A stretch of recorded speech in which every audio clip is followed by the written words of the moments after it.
Okay, so I think we're live, but because there was an error Wednesday night, I will be right back because I'm going to go double check that.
I show you this. That's your dice roller? Mm-hmm. My dice tray that he got me for Christmas. So you can write and keep track of your stuff. Oh. My dice tower. Oh, I had that too. Mm-hmm. I'm Sure sure enough, your fancy dice tower in here. Your player vault. Well done. Isn't that cool? Nice. Okay, so yeah, nerd. It is working. Yeah, Wednesday night we had a situation where evidently Streamlabs froze up, and it froze the video, but recorded all the audio. Well, that's useful. Yeah, so I went ahead and I processed it like any other video. I mean, there are people, I used to do it all the time when I was working. I would sit there and listen, to a podcast or put on something on YouTube and just listen to it. So I just kept it. Not real happy with the situation, but you got to work with what you got. Well, you make the PowerPoint presentation for the visual part. Right. You fade in, fade out, all that jazz. Yeah. So, yeah. So that's what happened with that.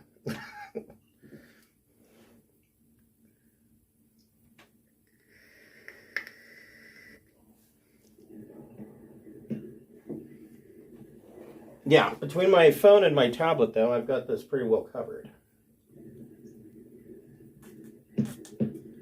And after the last time where we ran into this problem where you didn't have your laptop, I reworked the wires, so that way I can plug in and do what I'm doing now.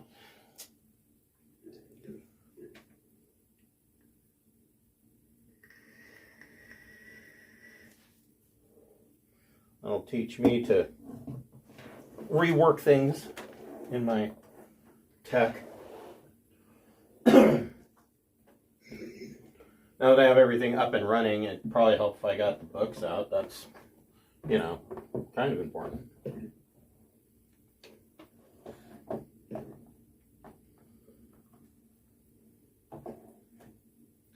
I remember, I think it was Windows 3.1. Yes. When it struck me that we were advancing technology and we were never cleaning up the horrible mess that we made with the previous technology. That is the honest truth. Yeah, they didn't even clean up the back end of the code for Windows until like 95 came out. And 95, let's be honest, wasn't that great. But it was it was their first experiment. And I was really excited when 95 came out. I was like, a clean build. Oh right. my God. Well, it wasn't exactly a clean build. They took Windows NT's core and made 95. And honestly, to this day, we're still using Windows NT core. There is shit in the registry that is 30 years old. But at least it works. I mean, 95 was kludgy, but it at least led to giving us 98, which was actually a pretty good OS.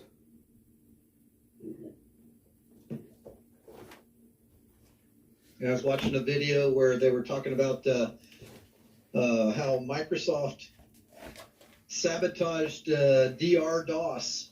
Oh yeah, Dr. DOS. And just completely nuked it, using monopolistic powers. Right. Pretty interesting. Their code would run, and they had encrypted sections of code that would search for signatures for their particular DOS. Mm-hmm. And if it came out to be anything except what they put in there, they would pop up some random error message and say they can't run the Windows shell. Dick move. Mm-hmm. Yeah, I back then, right around that time, I don't know if you remember IBM's OS2 Warp.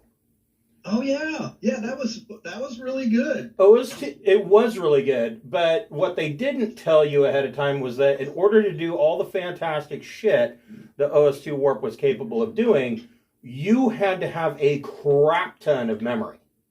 And yes. At that time, 2 gigs or 2 megabytes of memory, 2 to 4 megabytes of memory was a lot.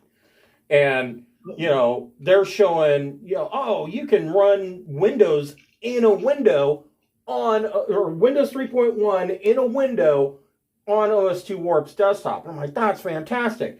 Oh, you need to have 32 megabytes of RAM. Well, that was expensive. Oh yeah. But OS2 Warp was pretty good, but you don't dare have a power failure or turn the computer off without properly shutting down. We learned that the hard way. You will lose everything on your hard drive. It just foobars the whole computer. Flatline and start over. But there again, that was the early days of operating systems that were graphic interface. But yeah, OS2 Warp was probably the first operating system that I ever saw that was very similar to like Amiga. The Amiga or the Geos operating system for Commodore. Yeah, both of those I thought were really good. They were fantastic.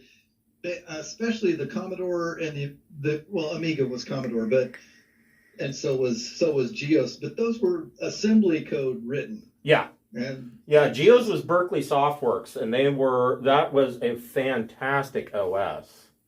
Man, those guys, I think they were like expats from the ones who had created like CPM and the DOSes, and they were just geniuses with assembly code. Yeah. Well, and later iterations of Geos, you could even run like a command line window, and you could bring up the shell prompt for putting in what was it? I'm trying to remember.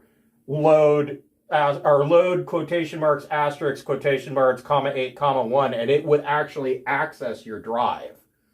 So you could load any program off of a disk that you put into the drive. And if you were like me and had 6 hard drives and a tape drive and oh my god, I had a 2400 baud modem. It was the fastest of the fast until mom picked up the other line. Yeah. But yeah, Geos, I love Geos. If I could get Geos to operate on my old laptop that's sitting here, I would get rid of Ubuntu in a heartbeat and install Geos. Literally, to this day. I think it'd be kind of interesting.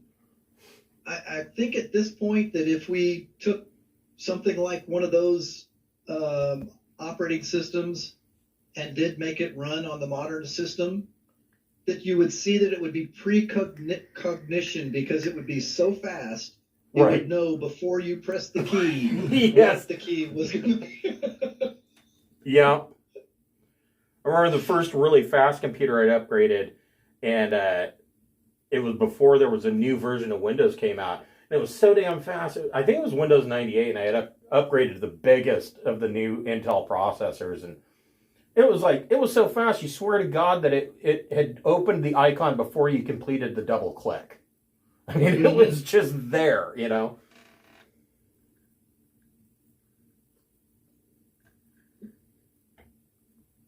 And one of the things they're updating to Windows 11 now is that, so currently, when you open up your file manager, it will also it will go online and access your cloud storage in like OneDrive, and I think that it has an option to actually search the internet if you do a search for something.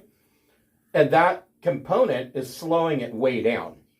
And so they're not removing that, but they are putting a flip switch in the settings that you can turn that off if you want your file manager to work faster, because that file manager is really the core of Windows. So I don't know. I do a lot of stuff with OneDrive, so I'd probably just leave it on anyways. It's not like my computer is slow, but it better not be. I just upgraded here last May. Yeah. Yeah, they're going to have to think. I'm sure they're doing it, but the cloud storage is kind of a step backwards in speed, in that we've got RAM, our hard drives that are made out of solid state memory and all that jazz, so that we can avoid the 5 millisecond lag for the head moving and all that other crap. And then you go in and you throw in 5 milliseconds to get to the cloud. Right. It's like, well, wait a minute. The whole thing that they came out with for cloud gaming, Google Stadia is one of them, where you can buy the game, but you don't have to install it. It plays all from the cloud. Well, that sounds great on paper, but unless you've got a 1 gig downstream connection, that's just not going to work for you. I mean, it's just not. It's not even. You also have to make sure your ping is very short. Right. You can't just go with speed. You're going to have 1 gig down and like a 2 to 5 millisecond ping time, or else none of this is going to function for you. Right. And the scary thing about the ping is, then it matters where you live, because the speed of light doesn't really change a whole lot. Right. And if you live next to the server farm, you're in good shape. Well, and it depends on all the connections you make in between. So let's say that you're playing something like, let's say that you're playing Elder Scrolls Online through Google Stadia. Okay, well, that's great. You connect to Google. You don't have to worry about having the game installed on your system. Your 5 millisecond ping time probably comes into play there. But it doesn't stop there, because then from Google, it has to connect to the server farms for the game itself, which means they're going to go all the way across the West Coast and go through 4 or 5 other servers. If one of those other servers is taking a shit right now, your ping time just went through the roof, to add to the fact that you're cloud gaming and you already have lag built into the system to start with. I mean, it's one thing to get a little bit of lag when you're playing and the game's installed on your computer, but when you're having to connect to a computer that has the game installed that is then connecting to another computer, you're fucked. It's a terrible, terrible idea. Yeah, I suspect that the big bucks companies that are looking into this are going to be caching things that are used dramatically so that they don't have to do that, because those are technical problems that customers will complain about. Oh, and they have been. There's no way around it. Yeah, they have been. And so far with Google Stadia, they haven't really fixed the problem all that much.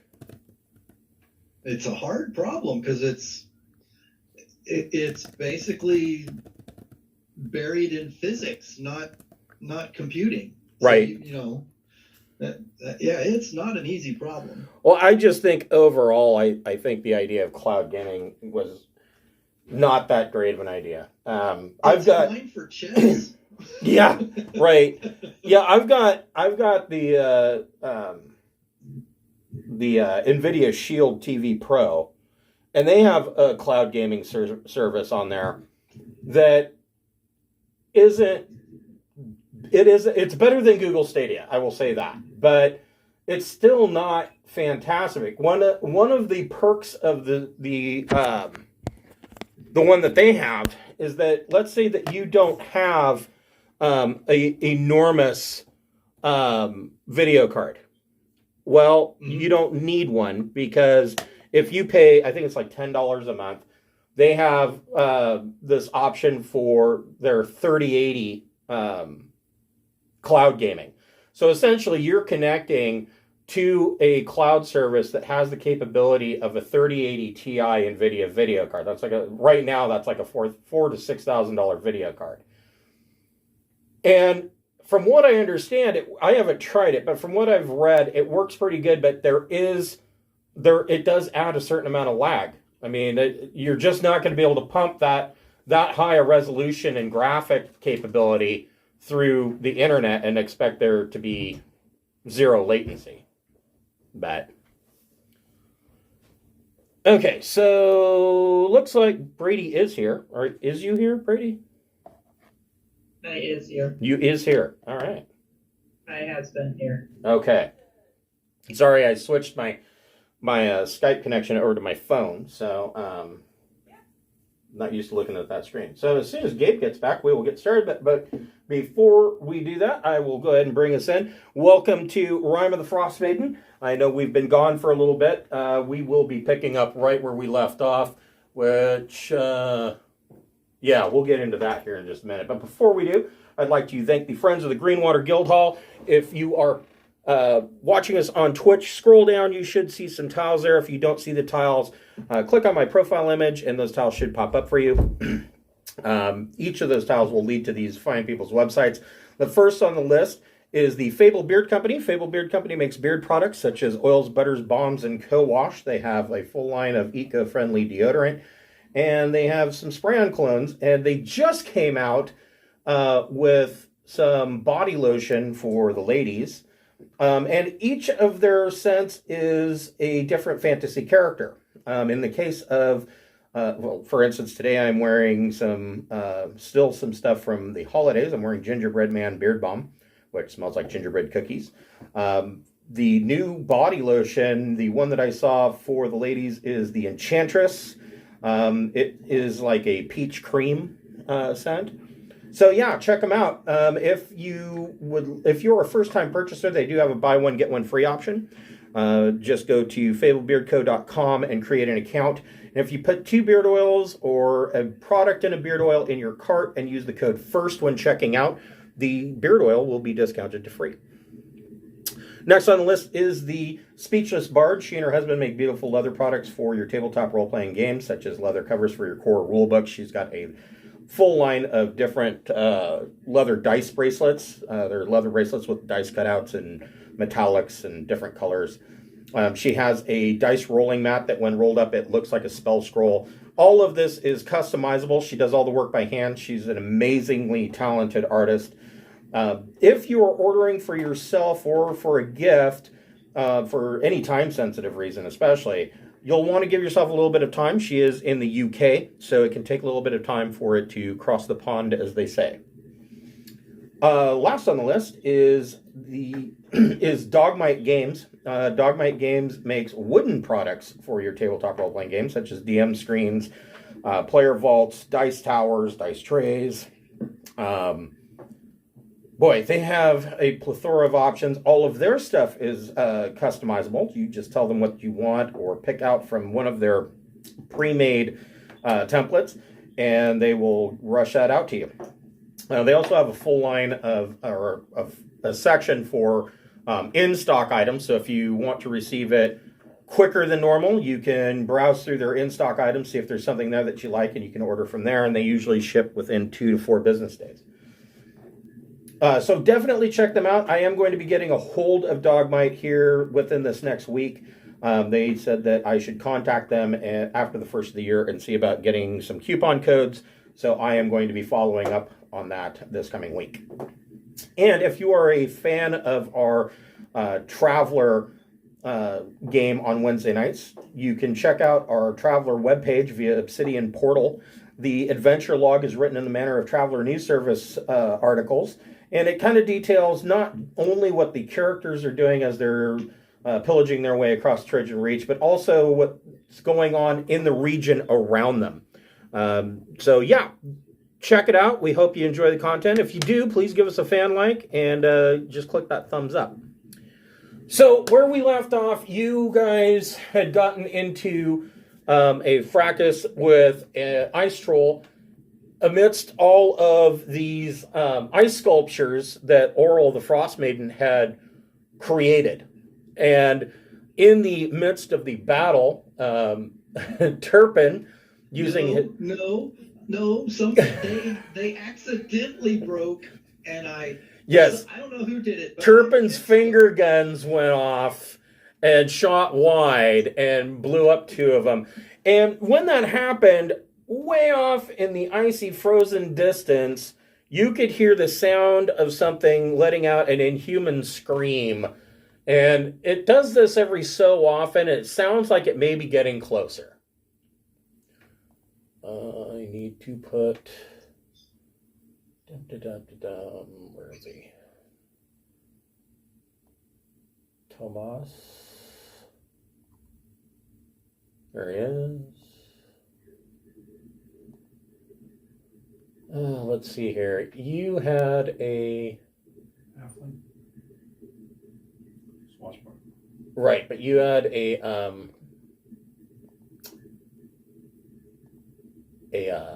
sidekick. Do you remember what your sidekick's name was? That's okay. I think. It was a character. Huh? It was one of the characters. Well, you had a sidekick character. I don't remember which one it was though. Oh. But that's okay.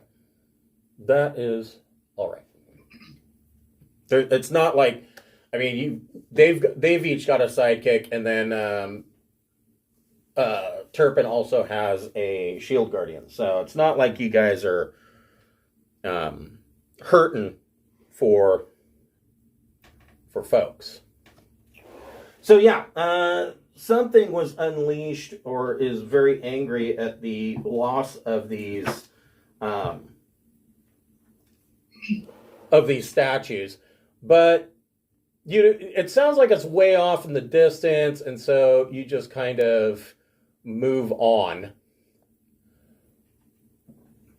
And we're just going to regurgitate part of this map because you are close enough.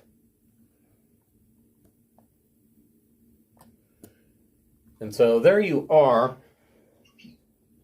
Half buried in the snow near the edge of a bluff is a humanoid corpse clad in cold weather clothing. Clutched in one of its hands is an orb made of a smoky gray quartz. A white weasel bursts from the snow near the corpse and stares at you with its beady eyes. A voice rings out, "Ye gods, I was afraid no one would find us." The sound isn't coming from the weasel, but from the orb. What would you guys like to do? Holy shit, Orb. If you need rescuing, do it now, because we gotta run. Somebody broke some stuff back there. So Velen Harpel steps forward with Velish Gant. Or, no, you guys dropped... No, you kept Velish Gant. That's right. He's still with you. Yeah. The two of them step forward, and Velish Gant looks, he says, "Why, it seems Nas Lantimir met her fate after all.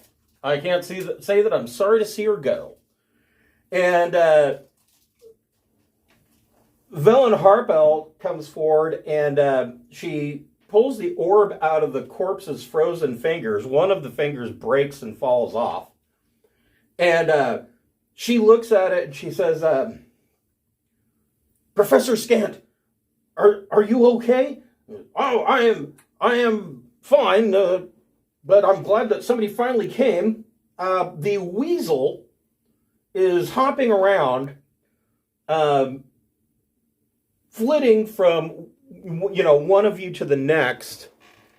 And let's see here. Hold on. It's been a couple of weeks. I'm trying to...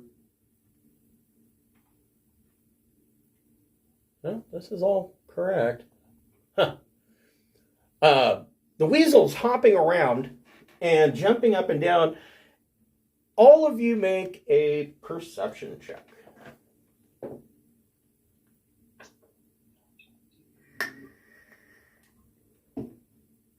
$19.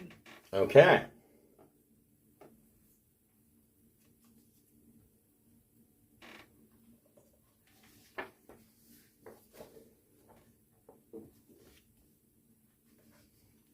Okay.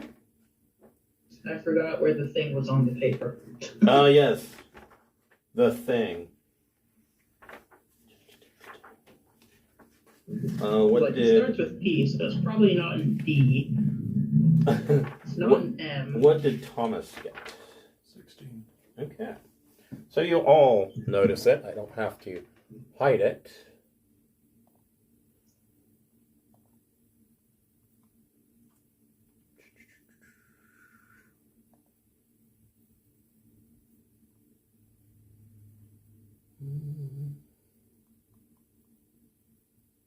Sure that works. Oh, that's a little big. Oh, crap. Yeah, I think I should be over there near Sam. Oh, hey, a thing.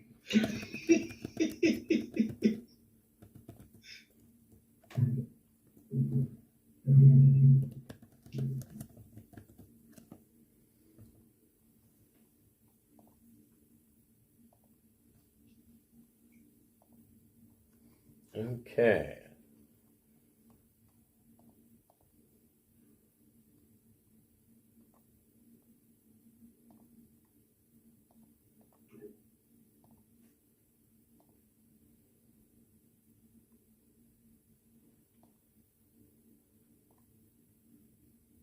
Man, I'm not used to using my tablet on the TV. It's like, oh my God, my screen is so big.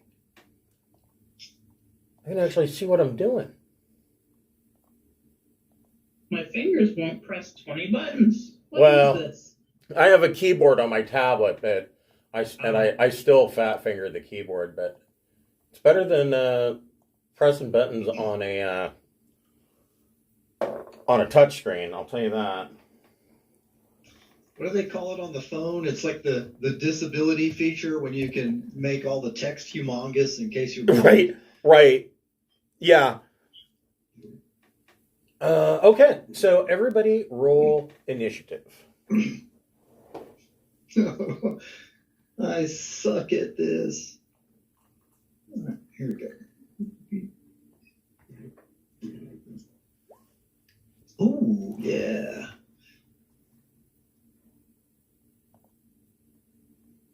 Wow, you and those 19s tonight. Dang, yeah. What did Thomas get? 21. All right. Well, that's certainly going to beat the Ghost's 8. All right. Thomas, what would you like to do? Stab it. I'm sure you can probably do that. Let's see here. Well, what is it that we perceive? The ghost. So you see this ghost of a woman wearing cold weather clothing with her hood pulled up, and she's apparently wearing like black sunglasses, these round wire-rimmed black sunglasses. And this ghost comes up. So Thomas, go ahead and try to Stabby McStab stab. All right. 24. Yeah, that hits. Is it a sneak attack? Am I next to somebody in 5 feet, or are we 5 feet apart from it? I would say that you're probably within 5 feet. Let me double check that then. Yeah, you're within 5 feet.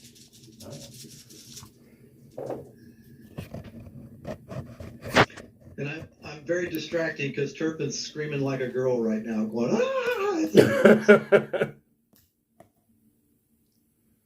21. Ouch. Do you have another attack? Nope. Bonus action. Nope. All right. You didn't want to disengage and move away, or? No. Okay. All right. Turpin, what would you like to do since you're right up in the ghost grill? Well, let's see. So we went instant aggro on this ghost. Yep. I assume that the ghost appeared and is now threatening and all that. It looks scary as hell. It's not just like some random little nice. Oh, right. Yeah. No. It's not the nice cuddly ghost from Poltergeist. This is. Okay. This is a scary ghost. Yeah. This is the angry, dead, sacred Indian burial ground ghost. Okay. Well, Turpin, what's my wisdom again? It's higher than 3, so he will disengage. Okay. And he's going to move back and get the heck out of there. Okay. And Gort is going to move forward. All right. And attack. And Gort protect. Pummel the ghost. Well, I think Gort needs to save his actions because he gets. Let's see. Does he have? Hang on. Let me look up here. Gort. Yeah, he'll pummel. He's gonna pummel the ghost. Go for it. There's his punch number 1 and punch number 2, and it's a ghost. So 15 hits. Oh wow! He hit a ghost for 11. Okay. He just has a fixed 11. Um, And Boy is going to move in, and Boy's quick, so he'll swing around and snap at the ghost like a doggy dog. Okay.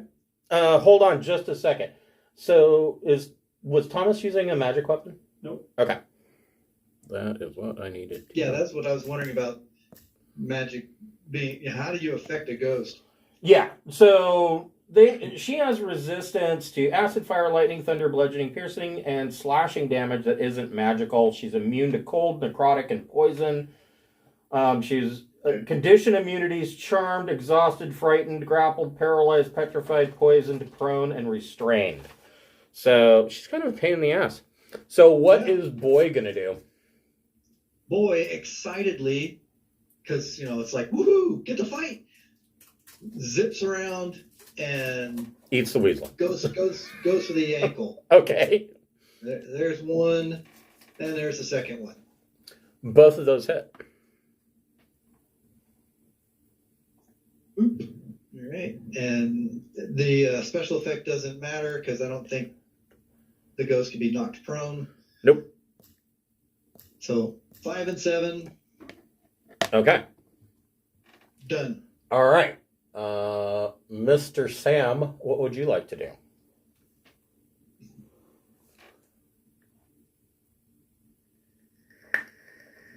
It's a ghost.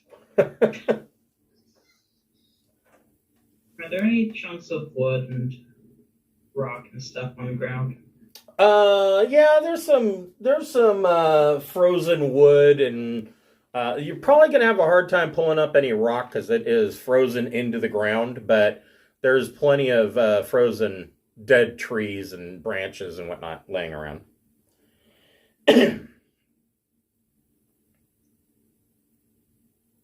And if you're ever desperate, Turpin walks around with a wooden walking stick. What are you gonna do? Cast Shillelagh? I don't know what but there is a piece of wood because it's just non-magical. It's just a piece of wood that he uses for his walking stick.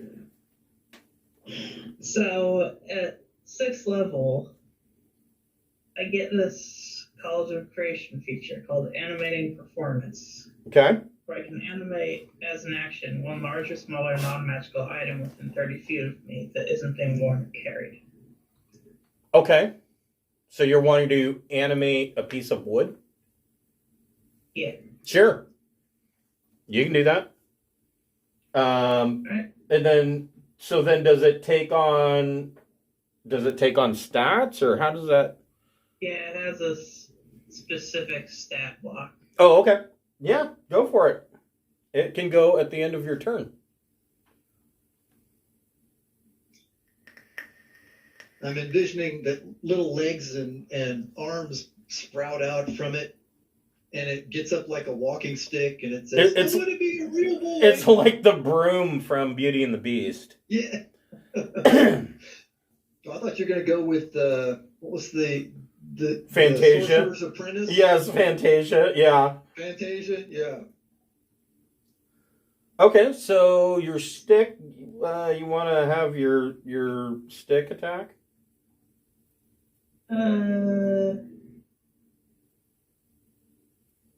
Yeah, I'm gonna have my stick just whap it. Let's see. That would be.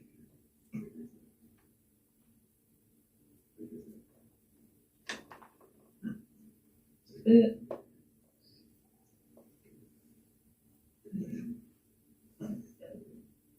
Does a 27 hit? Yes. Yes, it does. Yay.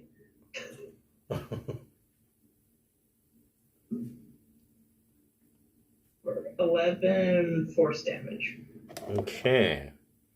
So it's force damage. Mm-hmm. That is not something that she's immune to.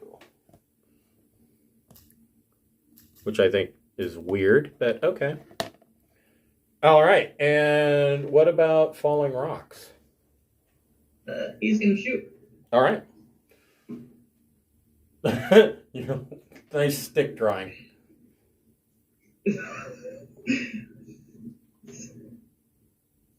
15. That hits. Sweet. And then a 23. 23 points of damage? That misses. No, it's the hit. Oh. The second. Yeah. Yeah, 15 hits, but 23 misses. Yeah, no, they both hit. Ooh. 15 damage total. Okay. Thank God she's not dead. Yeah, it gets anticlimactic when 8 people wail on your bad guy before you even get a turn. Right?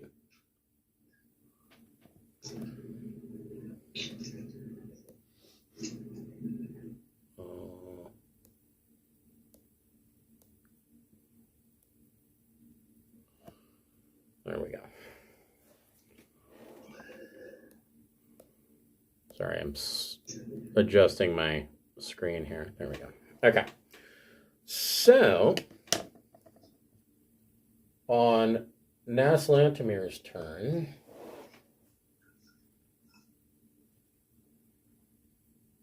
she stares deeply into Thomas's eyes. Thomas, you need to make a DC 14 Charisma saving throw, or be possessed by the ghost.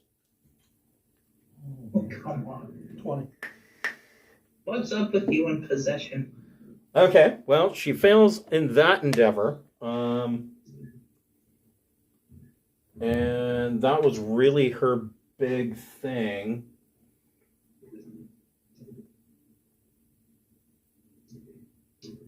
But she does have her ever faithful weasel. Oh man, I was gonna pet the weasel. That's never gonna not be funny. I was actually planning on picking it up. I'm still planning on that, actually. There we go. Weasel is going to try to. They're going to try to bite boy. Ugh, and not with a 7, he's not. All right. We are back to Tomas. What do you want to do? Stab. All right. 14. Mm-hmm. That hits? Mm-hmm. All right. Evidently, ghosts aren't hard to hit, which I find odd. 15. Okay. Even halved, that destroys the ghost. Yeah, so easy to hit, and all that. Basically, it's resistant to everything. You could just simply double the hit points and call it a day. Essentially. Yeah. So you are able to. So Thomas, you put down Nas Lantimir's ghost, and Harlan.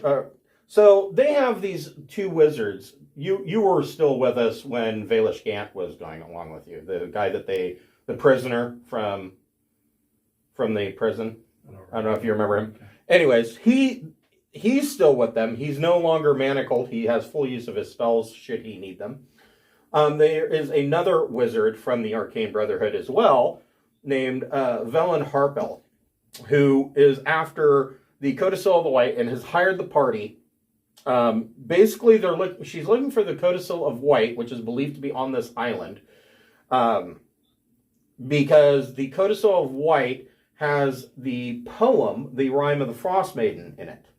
And the poem is actually a magical incantation that she says will open up there's a frozen waterfall. It will cause the frozen waterfall to split, allowing you to enter into the Reghead Glacier and travel deep into the Reghead Glacier to find the lost city of Ithrim. What she didn't really tell you guys ahead of time was that this lost island there is a frost giant castle on this island. Evidently, most of the frost giants, if not all, are dead, and Auril the Frostmaiden has taken it over as her earthly kingdom, which that can't be great at level 7, but here you are. So Velen Harpel is kind of stepped away from the group and is whispering to this orb. And the orb said, "Whoa! The Arcane Brotherhood sent 4 wizards to find the lost city of Ithrin, which has lain under the Reghead Glacier for nearly 2,000 years. I don't know what you want me to do about it." And she says, "Well, you need to tell us where the Codicil of White is. The Codicil of White contains a spell or ritual that can open a passage through the glacier. Worshippers of Auril have hidden the Codicil of White in the frost giant fortress called Grimskalle, situated atop the small mountain in the middle of this island." As soon as the ghost was put down, the weasel gave up the fight. So there is this weasel sitting there. It is not running away. And Professor Scant, which is the Professor Orb, tells you guys, "Oh, by the way, her weasel familiar was named Zelenor. It's not really a weasel, it's a fae." Well, she's dead now, so we're going to call him Pop. Pop goes the weasel. The weasel snickers and then turns and looks at Turpin and shakes its head no. No? Oh, that's disappointing. Do you eat Zufra? What's your name again? Zelenor. Zelenor. Hey, Zelenor, do you need food? Yeah, it sits up and paws at the air like, yeah, it likes food. Sam, give it some food. We need to keep it and Boy away from each other because Boy looks not terribly thrilled with the weasel. So it takes its snack and it turns around away from you and looks over its shoulder at you, wiggles its butt, dives into the snow, and you see a little puff of sparkly dust come up out of the snow, and the weasel's gone. And Boy dives into the snow right wherever the weasel went. Yeah, doesn't find anything. Boy is rooting around in the snow and does not find any trace of the weasel. He's having more fun than he's had this whole trip. Probably, yes. Don't fear the weasel. Don't fear the weasel. So, Come on, Boy. Professor Scant says, I'd be happy to lead you to Grimskalle, although if you've made it this far in the island, you've probably already seen the skull-like fortress at the top of the center of the island. Yeah, we're looking for a way that's really fast and maybe won't leave tracks really badly. Because there was an accident behind us there, and Someone's angry. it wasn't our fault. We didn't do it. We weren't there. We never saw a thing, but we don't want to be around. Well, there's not really any way for you to... I don't know. Does anybody have Pass Without Trace? I doubt it. You don't have a ranger.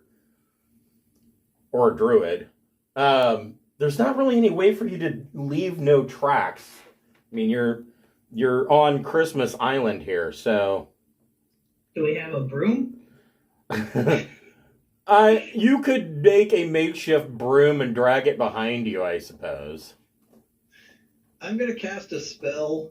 I'm going to summon a cinder method, and I'm going to say, you need to go and just make tracks everywhere, as many as you can, as fast as you can. Just mess the snow up everywhere. Okay. Yeah, And I'll let you do that. So let's go, guys. Quick. yeah, this method takes off doing exactly that, grumbling and complaining the entire time. And as we're running away, and don't touch any of the ice sculptures. Yeah. Okay, so how long does your stick spell last? An hour. Okay, so I guess he's coming with us. Yep. And I can do that once per long rest, or I can start spending spell slots to make more things after that. So, before I take you there, I shall re-bring up the Island of Solstice map, just so that you guys can see that again.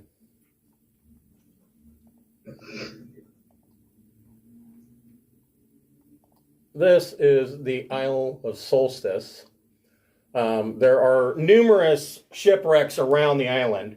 They kind of already dicked around with one of those and almost got killed.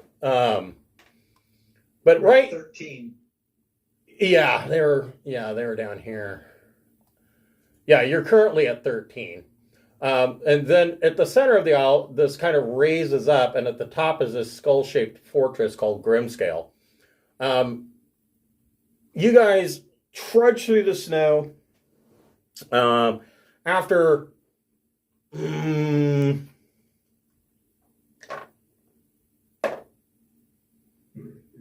it takes you almost 2 days. So, you make camp, you complete a long rest, and you set watches for yourselves, but in the evening, as you're sleeping, you can still hear whatever this thing is screaming off in the distance. And because of the echo and the deadening of the snow, the deadening of sound from the snow, it's hard to really tell exactly where this thing is traveling from. So you complete your long rest, but it is a anxious long rest, but you just are able to get by with it, and you make your way towards the base of Grimskalle. How big was the piece of wood I was animating, and can I take it with me? If I can, I'm gonna name him Woody. Yeah, I mean it's 5 feet long. It's like it's a little bit bigger than a 2x4, but it's All right, his name shall be Woody, and he is my friend. okay.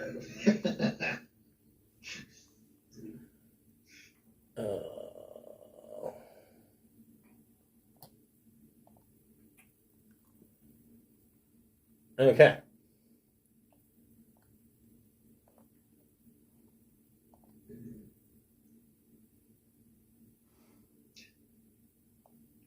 Well, I'm sorry about all the rest of you guys having to spend the evenings and nights in this frozen hellhole. It's too bad you can't come into my nice, luxurious condo. Yeah. Darn. So you're on this path that is winding around the center piece, and as you've been traveling towards the center of the island, these screams in the night, either they're getting closer to you or you're getting closer to them, but now they sound, as you make your way through this cavern that goes up towards the top of this mount, it sounds like whatever's making these screams is in very close proximity. Like, anywhere from, at first when you entered the cavern, it sounded like maybe it was loud enough it could be maybe a quarter of a mile away. But then there's other times now where you're like, it's like 200 feet away. And then that time it screamed, it sounds like 100 feet away. Everybody make a perception check.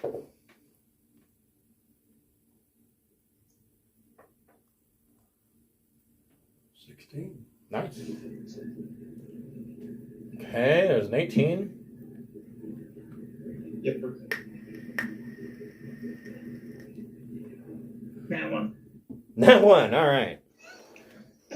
You're playing with Stick Boy. Yeah, Sam accidentally pokes his eyes out. I thought...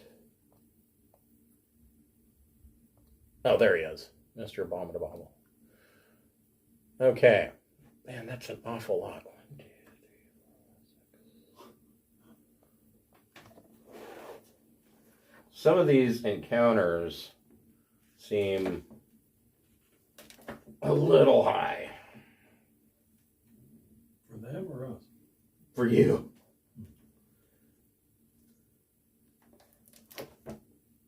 It just seems like that many is We'll be all right. a bit much.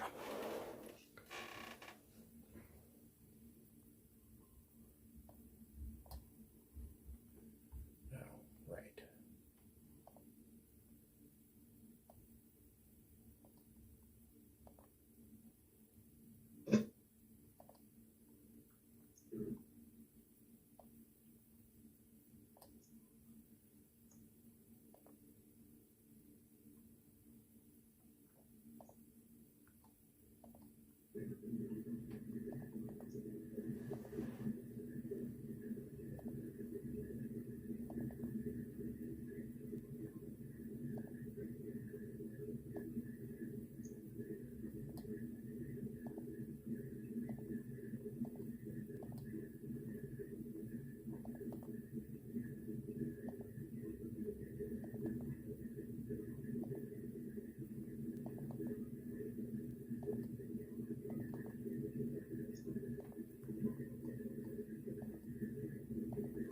Okay.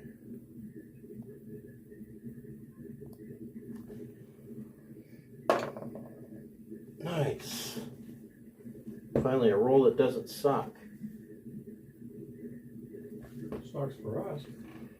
Well, It's just initiative. Unless you're rolling for treasure. You don't want the DM to get too bored because then things get Yeah, then things can get weird. Okay, you guys, as you are coming up this cavern, you immediately notice that the sides of this cavern, there are large-mouthed caves dug into the rock and ice on either side, and the entrances of these things are, about 8 to 9 feet tall, maybe 6 feet in diameter. They're big openings, and after a while, you make your way through this cavern, meandering your way up this hill, when out of these caves come yetis. So, and these yetis are pissed off, and they sound vaguely similar to the way they're yelling and growling to like the scream that you're hearing. So everybody roll initiative because the yetis are pissed off. Ooh. These aren't nice yetis like the Christmas yeti in New World that gives you gifts. Although they look exactly the same. Weird. And they're not Bumbles. No. From the Bumbles Bounce. What was that one? Santa Island of That's Misfit Rudolph the Toys Red-Nosed or Reindeer. something. Oh, it's Rudolph. That's what it was, yeah. Hello Kitty's Christmas Island Adventure. Yukon Cornelius. Mm-hmm. Gabe knows this because he's got five-year-old children, so. Gabe knows this because he likes that one. Well. I'd watch that even if I didn't have kids. I would. Yukon Cornelius is hilarious. Yep. Yukon Cornelius. And he stops to dig in the snow and then licks his pickaxe to see if there's He licks his pickaxe. Yep. see if there's gold or silver. That makes perfect sense. Silver and gold. What did Thomas get? 13. Moving slow today. So between Turpin and Sam, which one of you wants to go first? Sam, you're up. Alright. All right, Sam, what would you like to do? There is a Yeti coming out of the cave right next to you.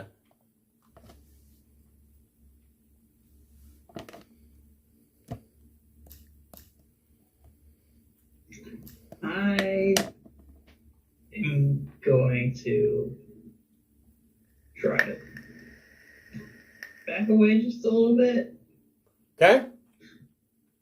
and go. Woody, I'm animating. All right, so Woody jumps in to give him splinters. As my bonus action, I'm going to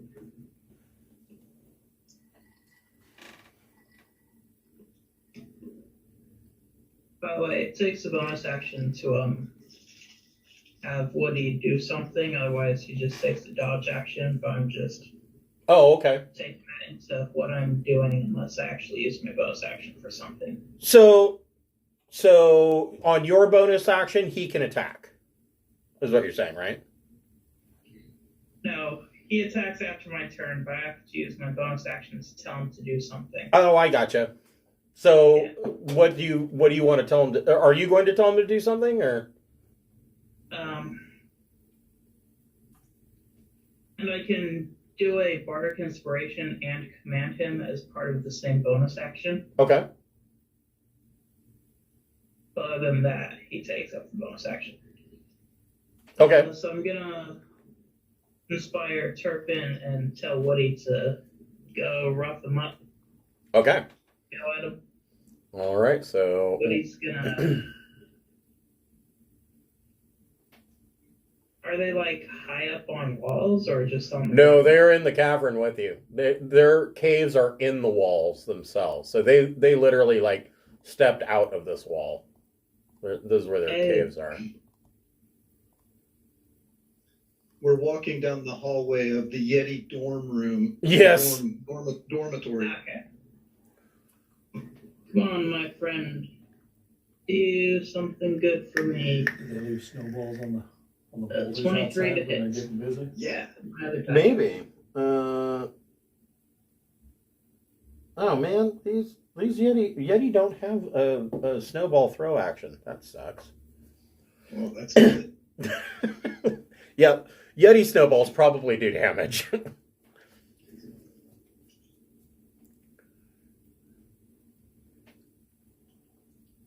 So what did 23 to hit. that hit? 4 damage. Ooh. They are immune to cold. I will tell you, Yetis have a fear of fire. Which means if they take fire damage, they will have disadvantage on attack rolls and ability checks until the end of their next turn.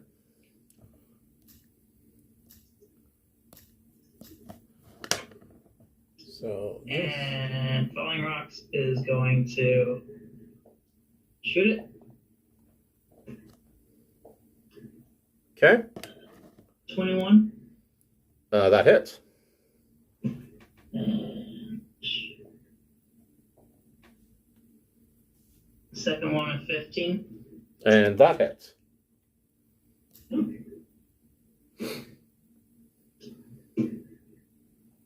Some damage. Okay.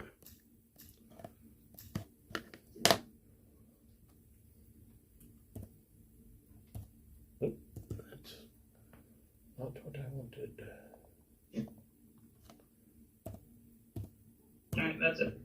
Okay. All right. Move that over a little bit. All right. Turpin, what would you like to do? Okay. Has Sam's sidekick acted?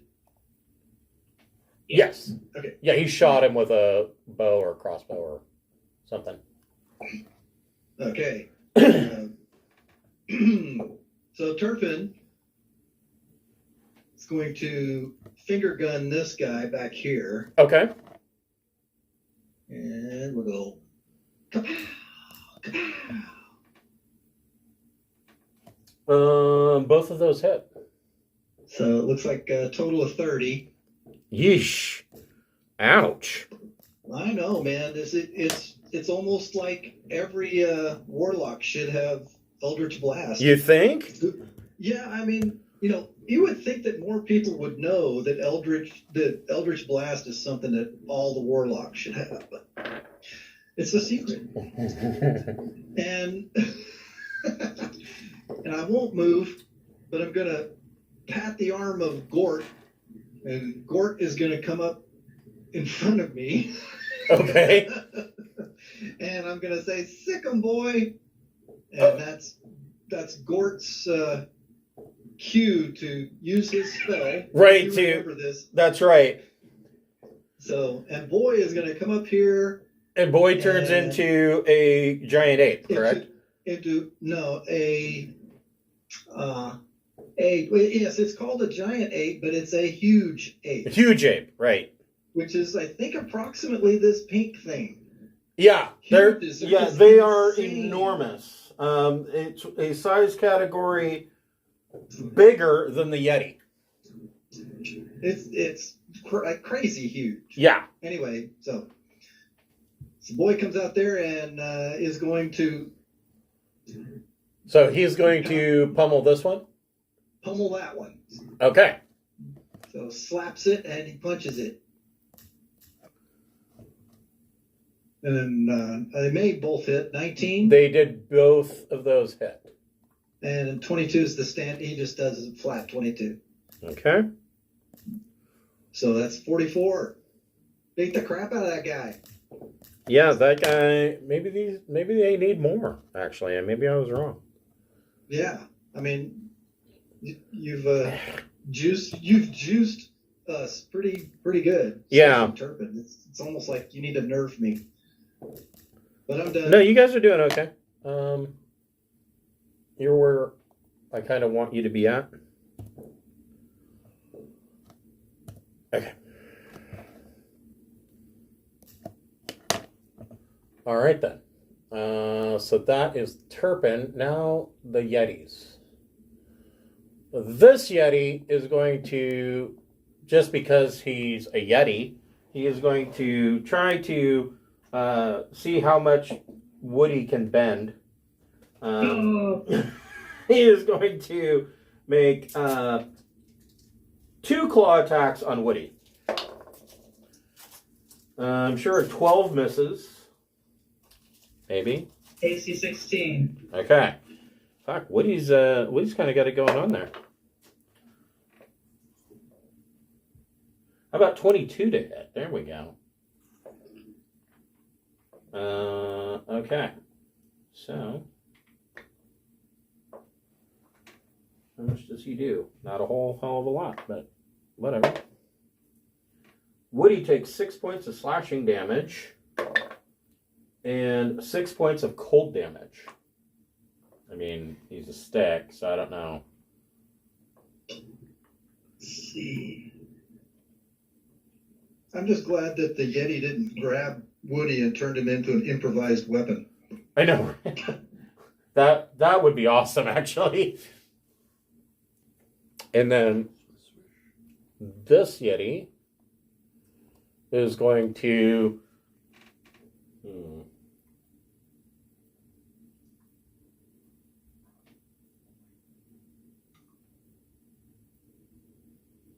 He stares at Boy, and Boy needs to make a DC 13 Constitution saving throw.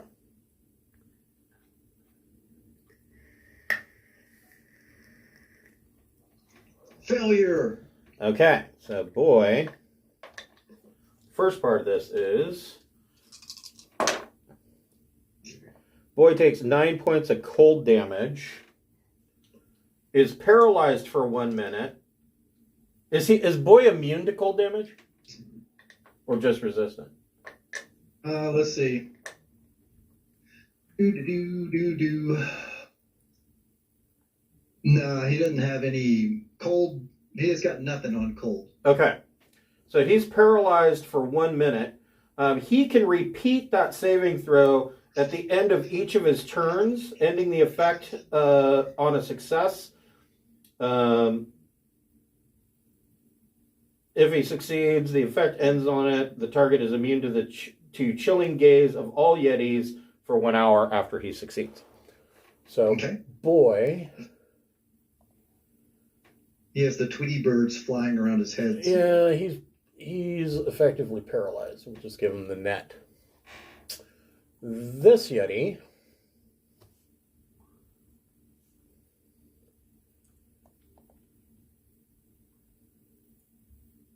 Oh, he only gets that far, really?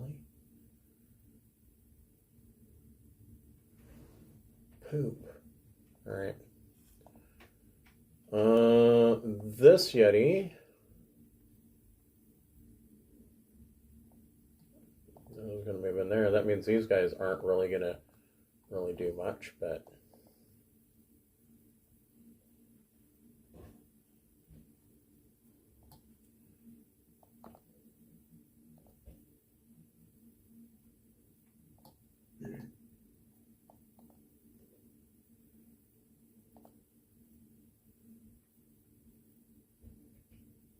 Yeah, close enough. Okay, so that's what the Yeti's got to do.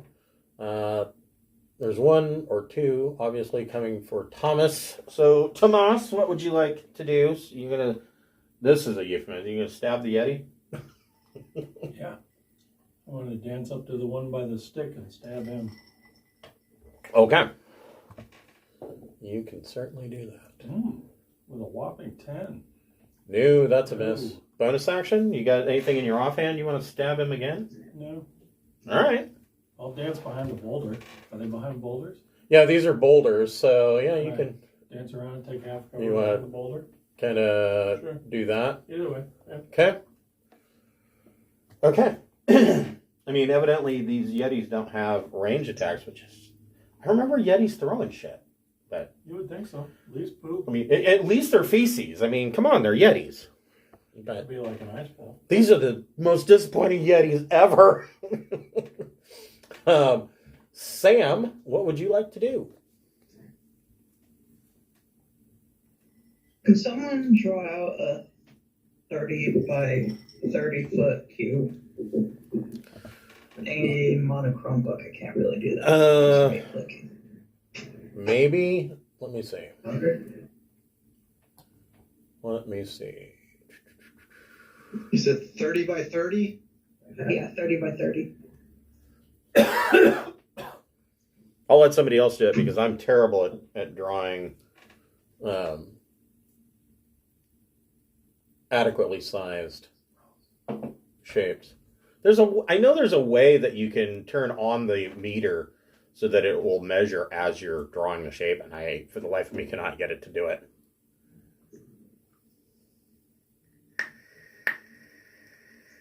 There you go. That looks about right. See. Yeah, I'll make one. This one will be the one to do here. Go from there up to. Right about there. Okay, that's good. Cool. I'll delete that one. There you go. There you go. Where did you want it? Ideally, I want it to envelop this one. And if you can, over here. Like Why don't you just that? Maybe? Or did you want? Or did you want it Just- towards the bottom? Tell me, yeah.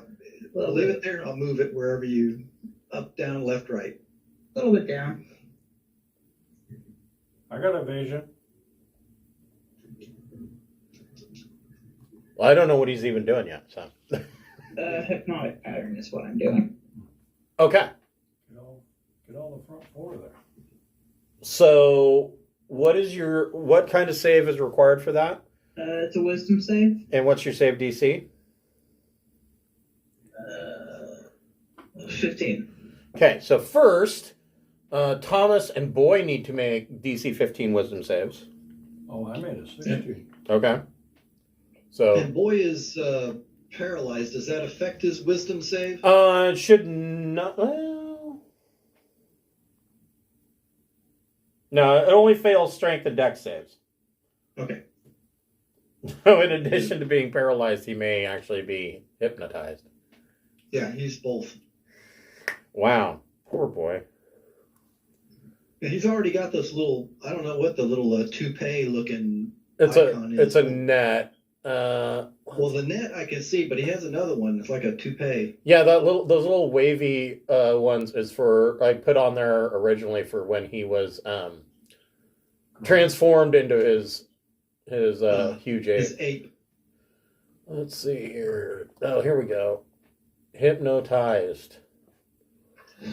And then let's see, we got 1, 2, 3, 4, 5 Yetis that need to make a save. And they save with a 16. Is there anything that happens to them when they save? No. All right. What would you like Woody to do? That's great. That's just mockery them. Well, and what's funny about that dice roll is that dice rolled around all over the dice tray before it stopped on 15. So they made it. The only person that got is The only one that failed was the dog. Yeah. So, do you want Woody to do something? You want him to? What, you said 15? They got a 16. Your save is 15. My save is 16. I forgot to add proficiency bonus for like the past 3 levels. Oh, okay. Well, still, they got a 16, so they saved. Yeah.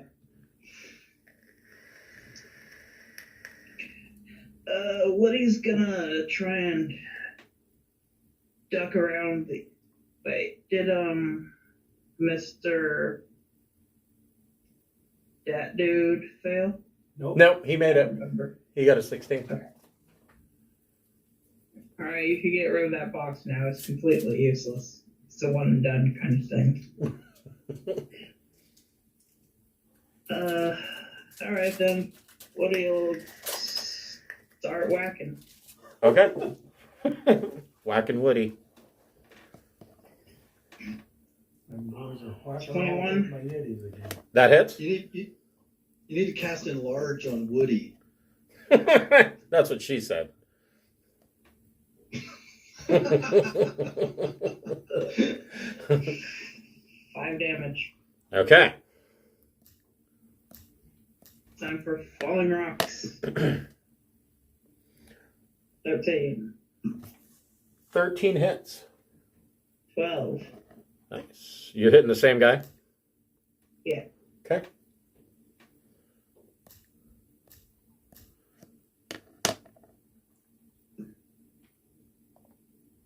Yeah, I came up with a great name for a NPC. I want to make him like a mob boss or a mob underboss named Richard Grande.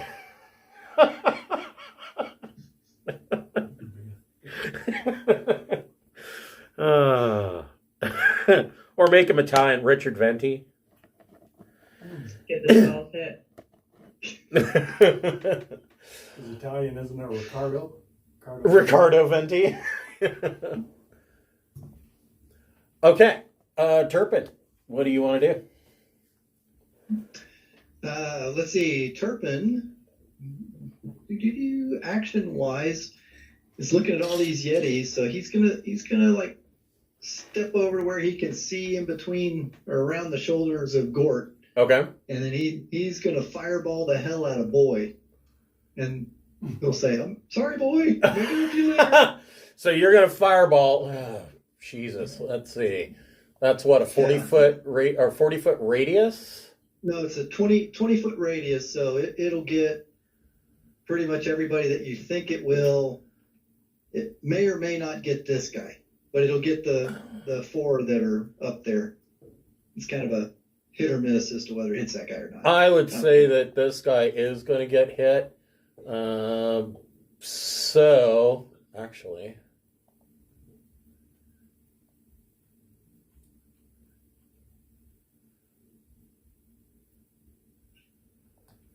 Okay, so first, Thomas and Woody and Boy need to make dexterity saving throws. What's your save DC? My save DC is 17. Okay. Do I get to add cover bonus? I don't think you do because Fireball goes around cover. So. All right. 17. But you have evasion, so if you make it, you don't take any damage at all. Yeah. 20. Okay, so you take no damage. What about Woody? We may have to roll. Just got back. Woody needs to make a dex saving throw, DC 17. Unless he has a plus 12, I don't think he's going to make this. Come on. He's on fire. I'm using him as a weapon. That's plus 2. That's 7. Oh, okay, so he's going to take full damage. And what about Boy? Does Boy even get to? Oh, no, he automatically fails. He automatically fails his dex save. Yeah. So, all right. So, roll your 8d6 damage for Fireball? Oh, I need to roll for the Yetis. Oh, no, the Yetis got a 6. 1, 2, 3, 4, 5, 6, 7, 8, 9. Oh, yeah, okay. The whatever. So 41 is the base damage. Oof.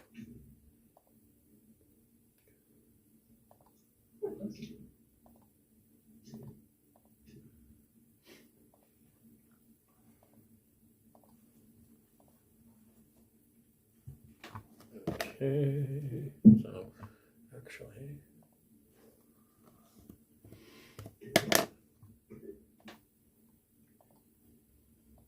that guy is Yeah, Woody's gone. Fubar. Oh, man. Well, fire and wood. Yeah.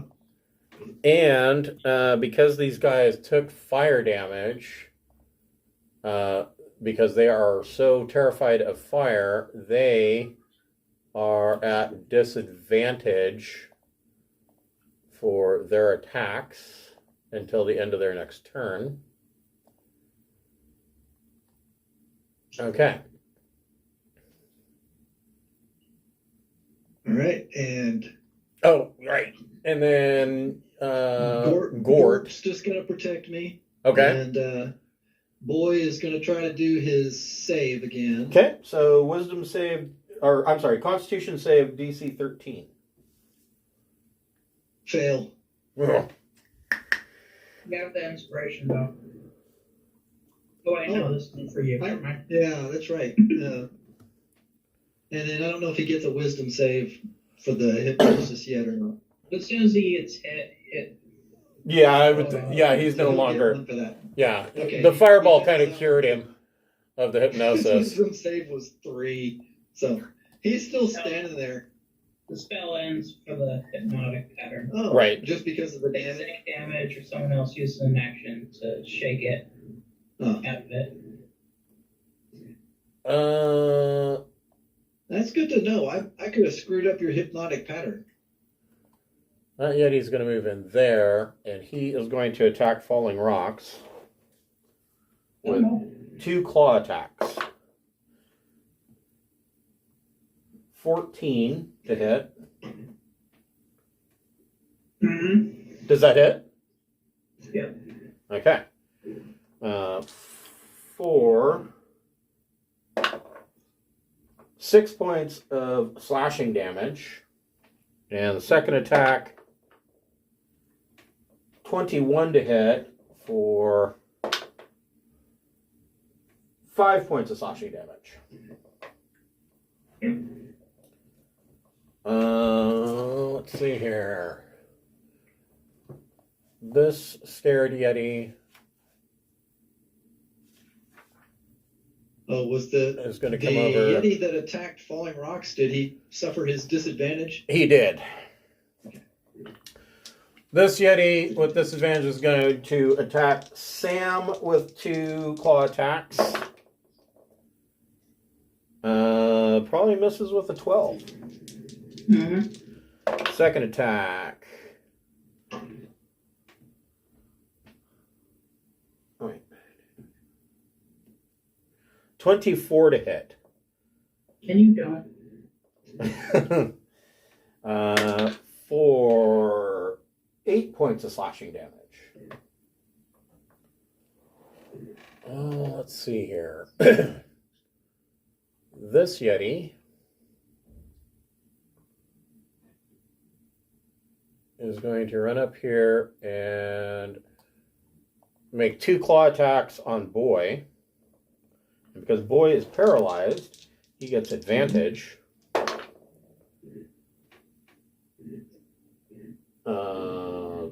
21 to hit for 6 slashing. And his second attack, 17 to hit. Yeah, his armor class is 14, but he's paralyzed, so I think does it stay 14? It stays 14, but the attacks on him have advantage. So he takes 9 points of slashing. He's down to 92 temporary hit points in his 8 form. And the last Yeti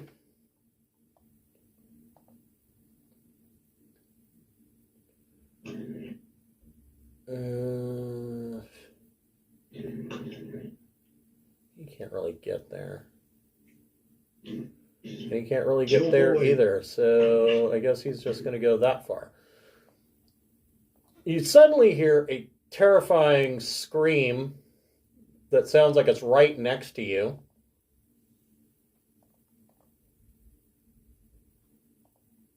And out comes Mr. Abominable, an Abominable Yeti, who will go on.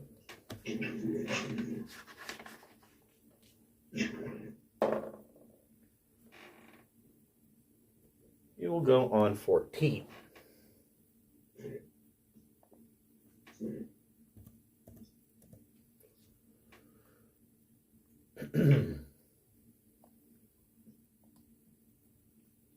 Okay. So, the Abominable Yeti.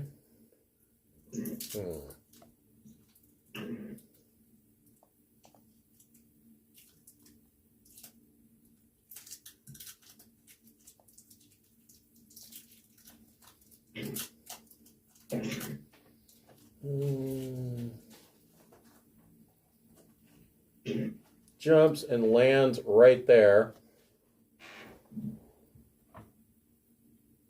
And is going to make 2 claw attacks on Sam. No. Crap. 21 to hit.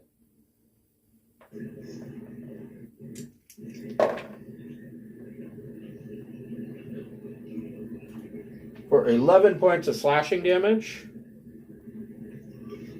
And second attack, 17 to hit.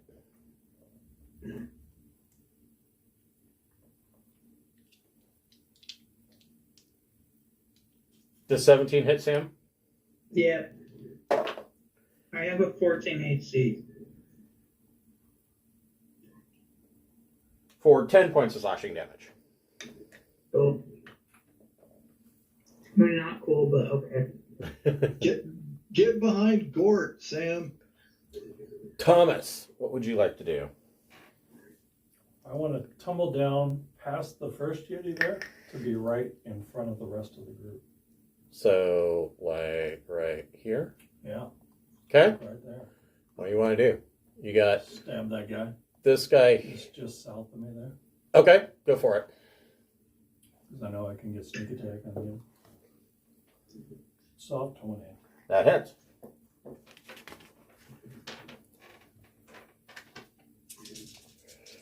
I'm going to have to move this guy because he's in my way. 13.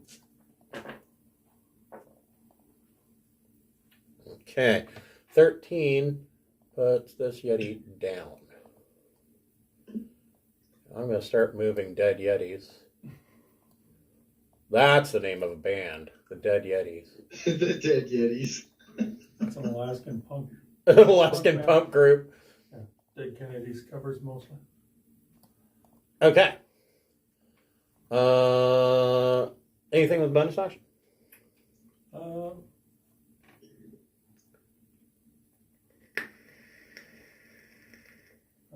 You could take a 5-foot step to here and stab this guy with a dagger or something. All right. I'll do that. Is 15 hit? It does. All right. He can enjoy the... Or wait. Okay. He takes... 13. Okay. Oh, and that kills him. Another dead Yeti. Yeah, luckily you guys softened a lot of these guys up. All right. Give me 1 second. I will be right back.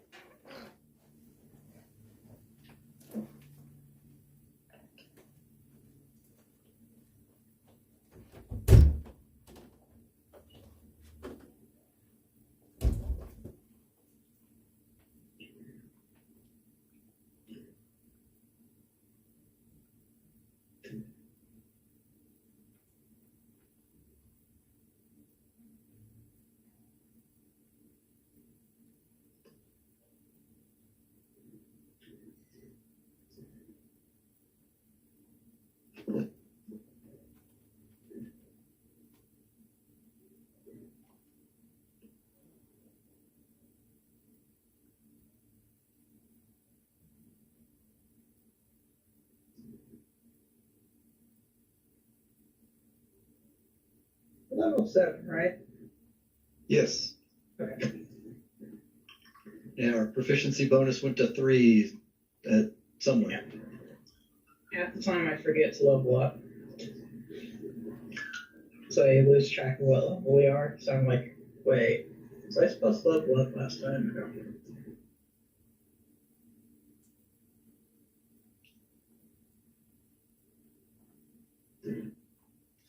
Yeah, why are we doing this again? I mean, I could be a merchant and helping out people in the frozen wastelands, and here we are in caves being attacked by giant friggin' monsters,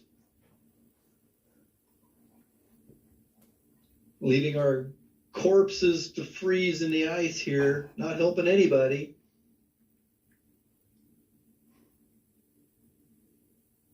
Haven't left any corpses yet.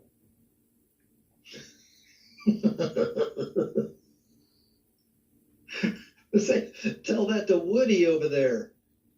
You're not even human. Oh, Gort kind of flinches. Falling Rocks just looks at you like, yeah, right. All right, Sam, what do you want to do? Hope that this works. Crossing your fingers. I'm gonna cast Charm Monster on the big boy. Okay. Yes. All right. Make wisdom save. What's your With DC? advantage. He gets a wisdom save with advantage? Yeah, because we're fighting him. Oh, all right. Okay. See, you should have just politely taken the blows and then said, "Thank you very much, sir," and then your spell would have worked. Nope, he only got a 7. Ah, Protect us. So he's charmed. We're his friends.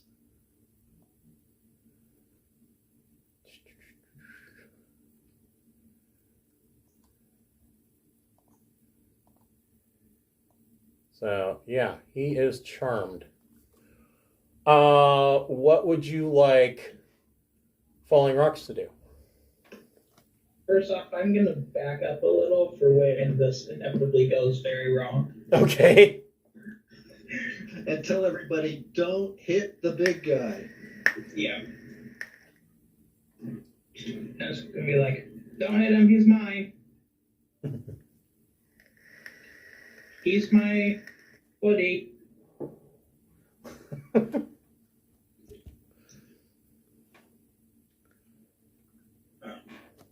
Bonrox is gonna. Actually, he's gonna. Well, no. No, Yeah. boy is a big mountain there in between. He's gonna pelt that one. Which one? This one here? No. Yeah. Don't forget, you've got a 20-foot tall. Yeah, you're going to be at disadvantage for any ranged attack. I forgot how big he was. Yeah, gonna pelt he's this quite one. large. So you want to move, say, like right here? I don't think. Let me see. Or right here. You're doing a ranged attack, so you could shoot under or beside big boy here. Yeah, if you went down here, you could shoot. Tomas isn't all that tall, right? Yeah, he's a halfling. Well, it's like he's not even there. Really cow. Okay, he's gonna just casually shoot over his head. After that comment about not being Pretty human. sure halflings only count as 2/3, but still. That's only when calculating cover. It's in the Constitution. Yeah, that's true. So 25, and the second one is a 17. Both of those hit.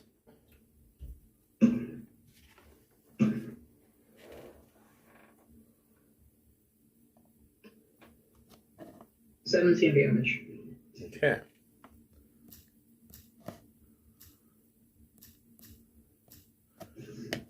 Okay.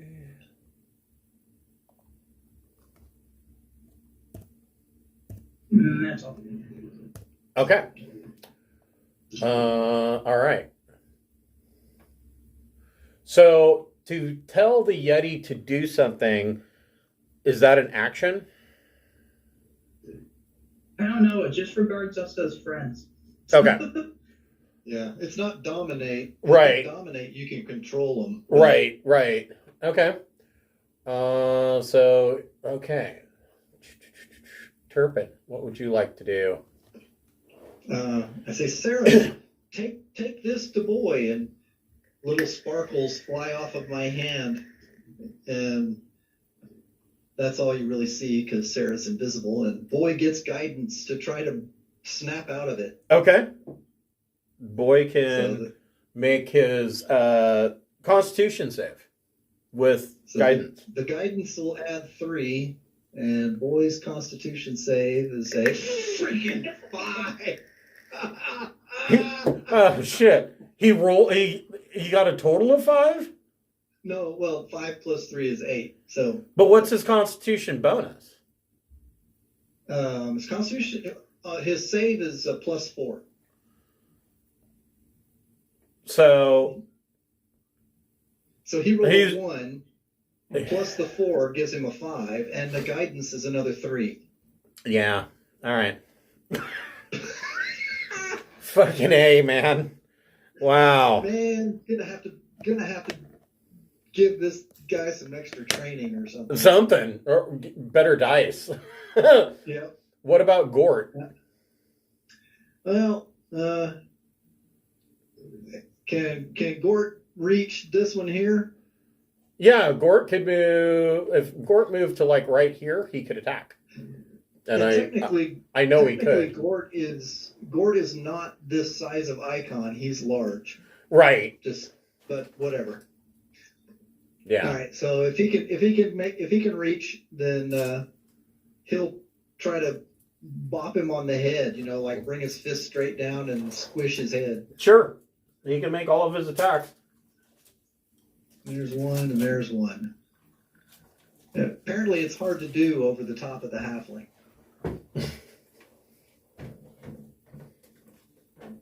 The 13 hits. Oh, thank goodness. He does a standard 11 points of damage. Okay. And Turpin bravely cowers behind Gort's door. Bravely runs away. Yeah. Oh, actually, I do have a bonus action, and I didn't use it this time. Yeah. So I'm going to take this guy and telekinetically bitch slap him. Which guy? I'm the small one? Slapping him across the face and shoving him back 5 feet. Okay. So he has to do a DC 17 strength save. Okay.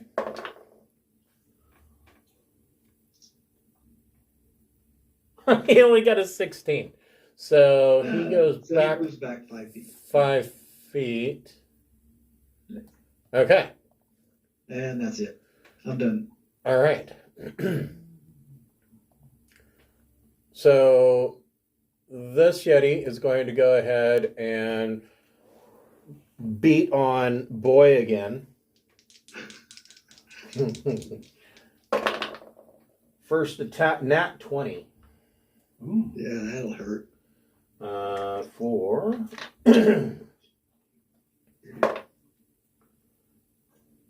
14 points of slashing damage.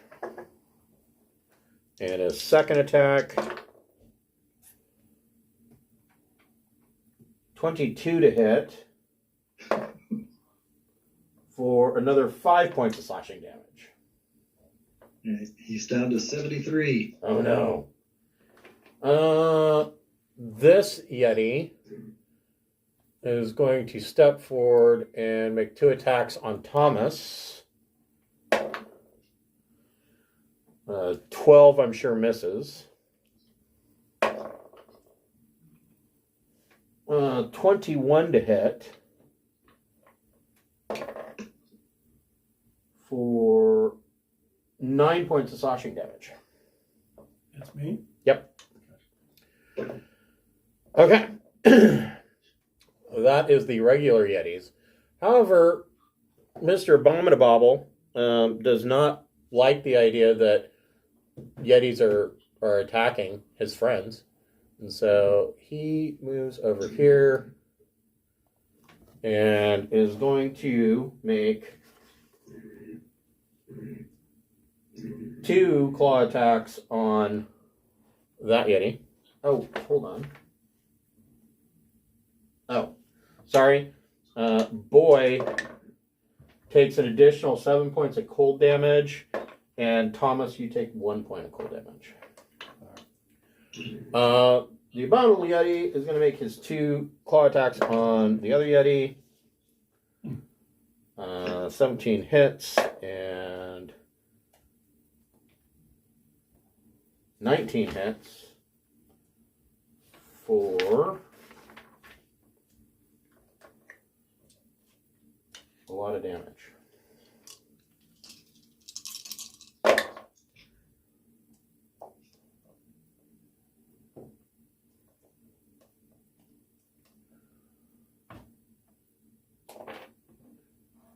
$27 points of slashing damage, which I don't even have to calculate the cold damage because he's dead. You made him kill one of his young. You bastards. I'm just glad that's not at us. Right? Yeah. Okay. Thomas, what would you like to do? You've got the Abominable Yeti that thinks that you're all his friends, and then the other Yeti that's beating on the dog, who is actually an ape right now. So I guess I'll dash up to the other Yeti.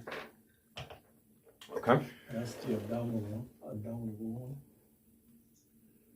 abdominal Yeti. Stomach Yeti. So you can dash as a bonus action. Mm-hmm. Actually, I don't even know that you needed to dash, though. Well, as a halfling, you only have, what, 25 feet? 25. Yeah, you'd have to dash. So, okay. You get right up there.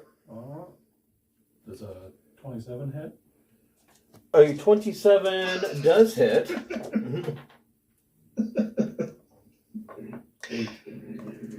For 8. No, that Yeti is an invulnerable lich Yeti.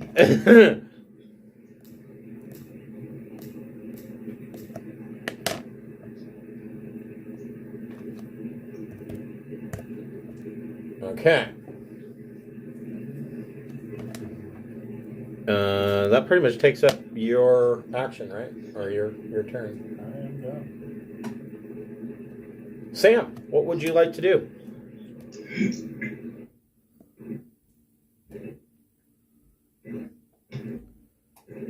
I'm gonna get a bit closer. Yeah. Vicious mockery on this. So he has to make a wisdom save. Nat 20. I think so. Oh, of course it does. And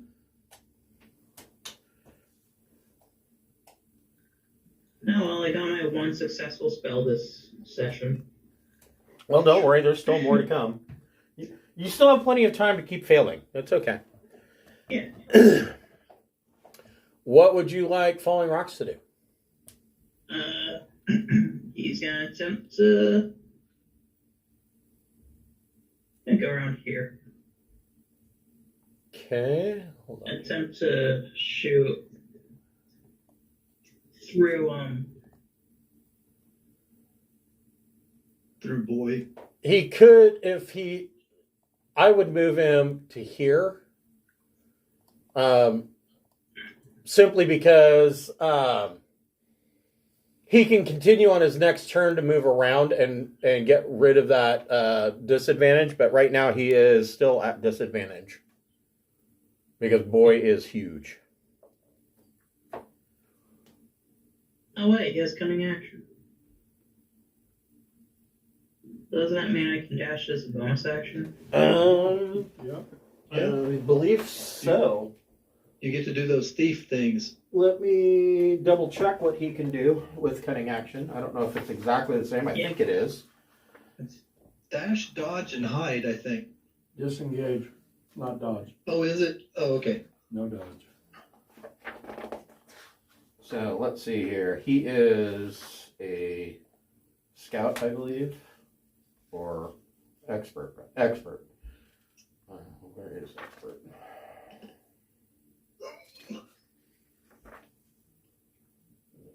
Sidekick's agility. Sidekick's agility. He can take the dash, disengage, or hide action as a bonus action. Cool. Let's show right here then. Okay. Yeah, then you're not at disadvantage. For 15 to hit. That hits. 13 to hit. That also hits.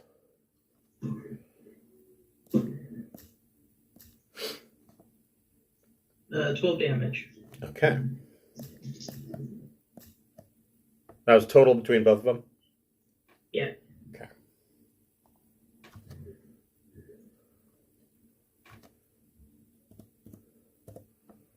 Okay.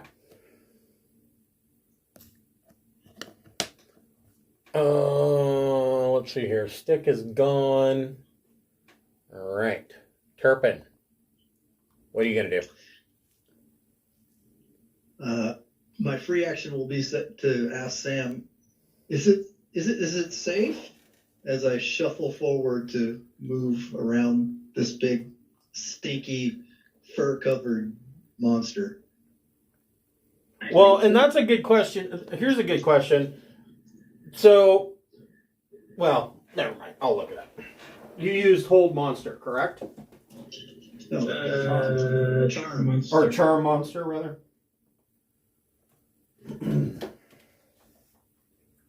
Let me look at this spell.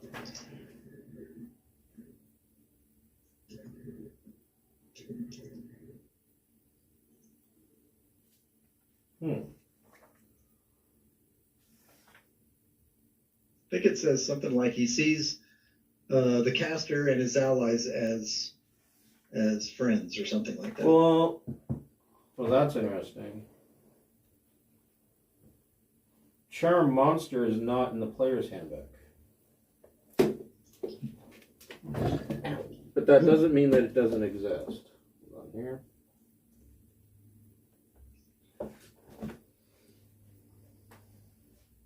Xanthars. Okay. Yeah, that's what I thought.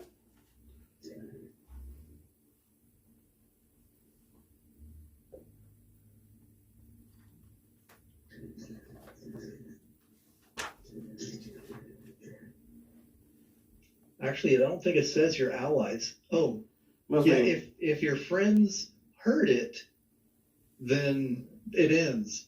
But it says that the charmed creature is friendly to you, Right. not friendly to anybody else. Okay, and so he does not. What my question was whether or not he got a save at the end of each of his turns, or each of his turns. He does not. He is charmed for 1 hour, regardless. So, but however, he's gonna be really pissed off at the end of that hour because he's gonna know that you charmed him. Yeah. He's not going to live till the end of that hour. Yeah, that's the hope. So Turpin. I guess the response to that would be, yeah, it's safe for now. Could you make sure to tell him that? And I gently, very friendly, like move over to where I can lay my hand on Boy. Okay. And Gort can't really do a whole lot, but he tags along.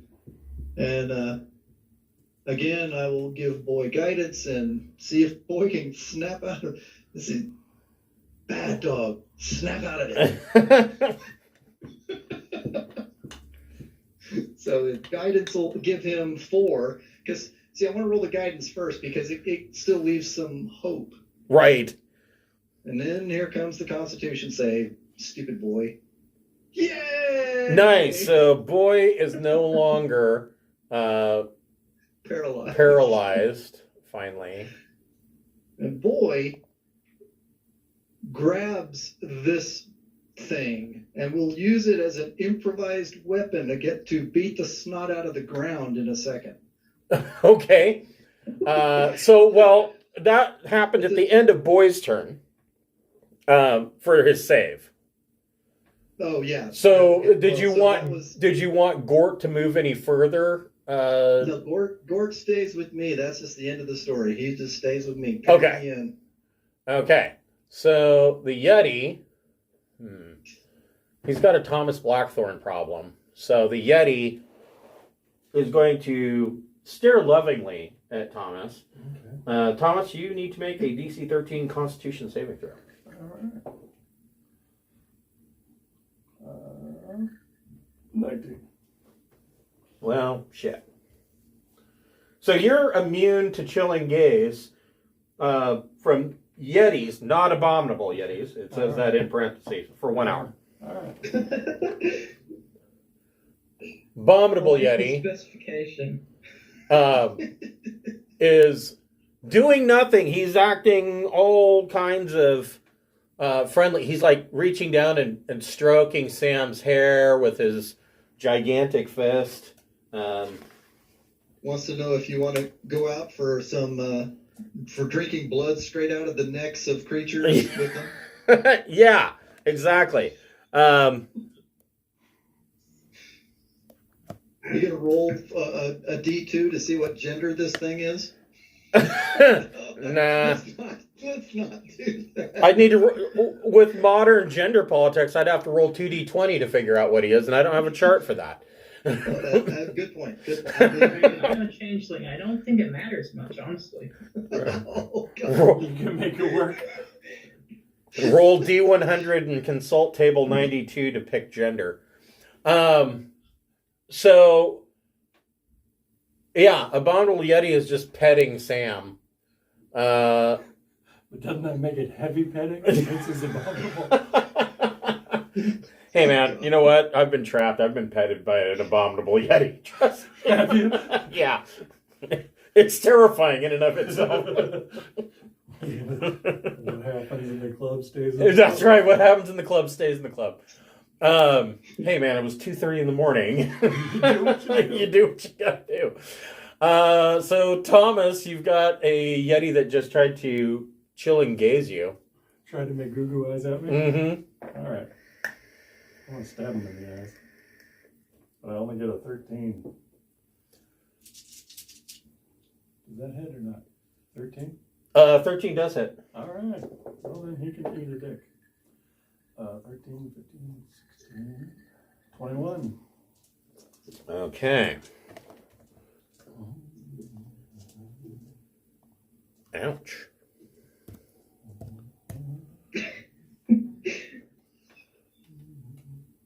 Yes. Yes. Hug him and squeeze him and call him George. Bonus action? Sure, I'll stab him with a dagger. Yeah. That misses. Okay. Yeah, they only have an AC of 12. So. I mean, not to add insult to injury. Like, Sam, so you're getting petted by an abominable Yeti. I'm gonna see if I can get him to put me on his shoulder. Yeah, he'll put you on his shoulders. He picks you up and Put you on his lap? yeah, he picks you up and puts you up on his shoulders like he's giving you a piggyback ride. God, you're a changeling. You should really change into a rabbit. Hump him in the air. A rabbit wearing opera singer gear. No, a duck wearing a rabbit suit. That's I love that one.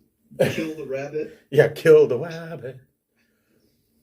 So you are up on the Yeti's shoulders. Hey, that didn't cost you any movement because the Yeti picked you up and just put you up there. So what would you like to do up on top of this Yeti's shoulders? no. Anything? Vicious mockery on Mother Yeti. Okay. The other Yeti. Classic. Ow. He only gets a 9 for his save.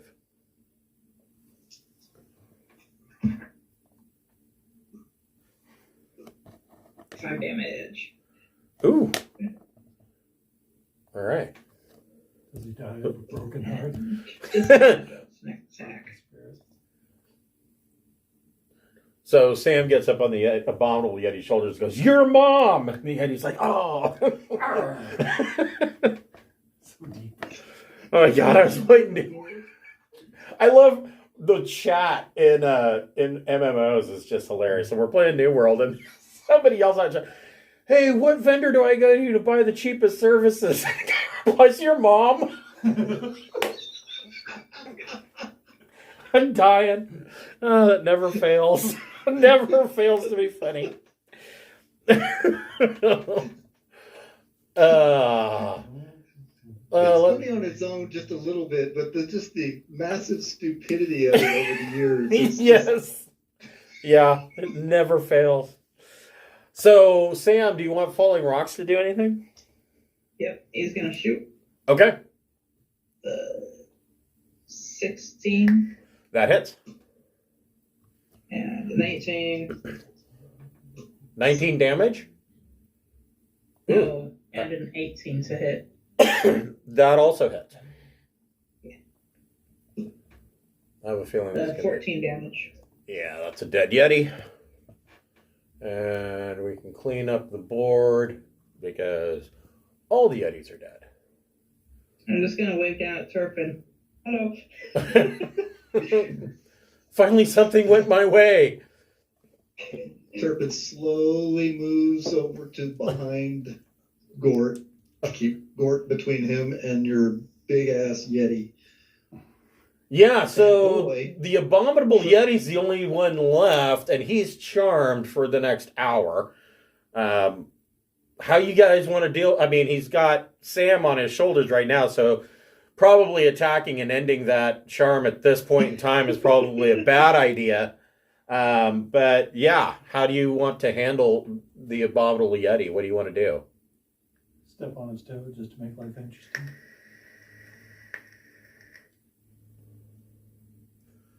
I mean, you could ride him for the next hour. Or 45 minutes. Or 45 minutes, yeah. You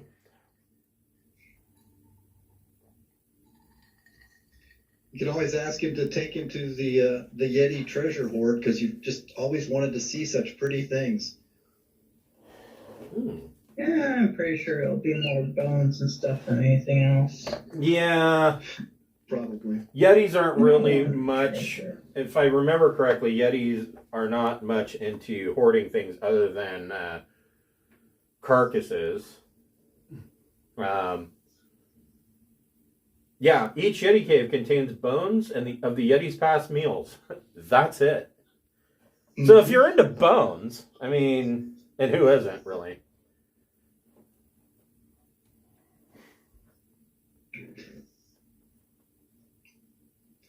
Well, while you're thinking about that, Boy remains the giant ape for an hour, and he's lugging along in one paw the corpse of this Yeti that was clawing at him while he was paralyzed. Okay. Right. So I'm going to get down from him and try and get him to stay right here. okay. As I tell everyone else, all right, let's get far away from this first. Are you going to white fang him? Go away. I don't like you anymore. So you're going to tell him to stay right there. Mm-hmm. And as you start to move away from him, he goes, "Ka-thunk, ka-thunk," and starts to follow you. So the downside is Abominable Yetis aren't really that bright. Yeah, that's what I'm afraid of. You're like he's kind of like the kid from Bad Santa. You're like, stay right here, and then follows you.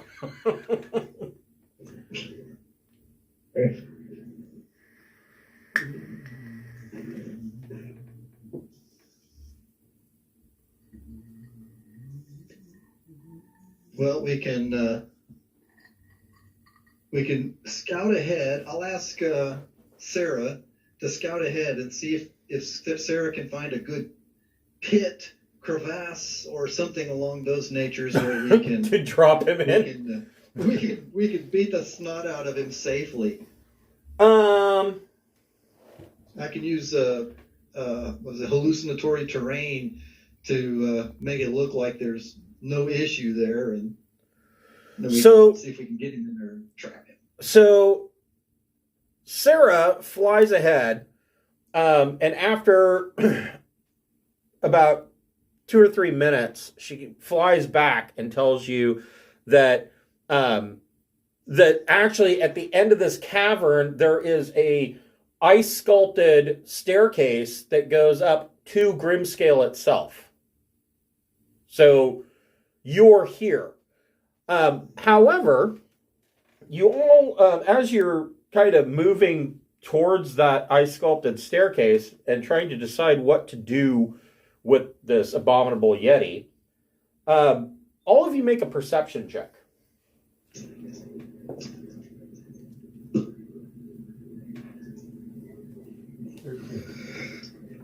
Okay. Well, I've been rolling pretty good today. Yeah, Turpin got it. What about Sam? 17. Okay, so Sam and Turpin, you're trying to figure out what to do. You realize that nightfall is coming. It's 12:30 in the afternoon. Nightfall is coming. Right. You two look up into the night sky, and you see this giant bird, and you recognize it as a rock. And there is a rider on the back of it, and this rider, Turpin, you can determine from this distance that this rider looks like they have the head of an owl, but a humanoid body. And make a religion check. Is that what's her friends? You immediately recognize this individual riding the rock as Auril the Frostmaiden. And she's riding away from the island off into the winter snow. And Professor Scant speaks up and says, yes, every night Auril the Frostmaiden rides out on her rock in order to recast the spell that is keeping summer at bay. It is whatever spell she is casting is causing the everlasting winter here in the north. Well, guys, we're about 2 minutes away from the staircase up into the keep, and I think we should take this chance and just rush. Just rush. Just be Go there fast. when she comes back. Yeah, you probably don't want to be there when she comes back, but unless you want to fight a god at level 7. Sure. Whatever. There was some room. There was some room for more ice sculptures in that garden. Right. So as you climb these stairs, you get up there. These stairs they're a little difficult to climb because these stairs are designed for frost giants. And so they're enormous. And the stairs climb up, there's a landing, then the stairs climb up, there's a landing. After about the third landing, rising before you is a 600-foot tall mountain of glacial ice. It's peak carved to resemble a gigantic skull wearing a crown. Weaving up the mountain's southern slope are enormous stairs hewn from ice. These steps, which extend from the base of the mountain to the base of the fortress, were clearly made for giants. So each of these steps is 4 feet higher than the one below it, making this area difficult terrain, unless you're a giant. Boy has no problem with it, and neither does the Abominable Yeti. The Abominable Yeti, though, you get up to the entrance, and this is a big skull, ice skull, with the jaw open. It's like Castle Grayskull. And the stairs lead right up to where the jaw opens and leads into this castle. The Abominable Yeti stops and kind of looks sad at Sam and motions that, between motioning and grunting, lets you know it cannot go inside the castle. Well, that's good. Poor thing. This staircase we've been going up again, is there like any massive, humongous drop off the edge of it? No. There's no cliff. It's. Well, we're gonna miss you, guy. It was great. It was great playing with you. Come on, let's go. Okay. Well, we're gonna have to revisit that. Yeah. He's not gonna be real happy with us when we come back out or whatever. Yeah, I'm pretty sure we're gonna have to revisit that. So I'm just gonna put him over here. Future me, it's fine. Hold on here. If there was a cliff, we might. Hey, what's that down there? Oops, I tripped you and pushed. Mm-hmm. Okay. Yeah, I think. Let's see, Sam and Turpin working together, we can do a mind spike to give him disadvantage on the save, and then telekinetically shove him 5 feet off the edge or something. Just push him down the stairs. See what happens. Stairs are big. He's probably only going to bounce once. Oh, my butt. Okay. Now, I gotta.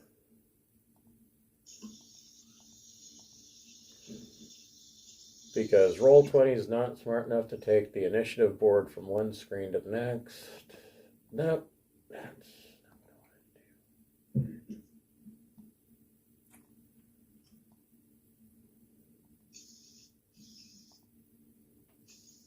Yeah, we need to hustle. I mean, there might be traps and stuff like that, but there's definitely a goddess that's going to be coming back.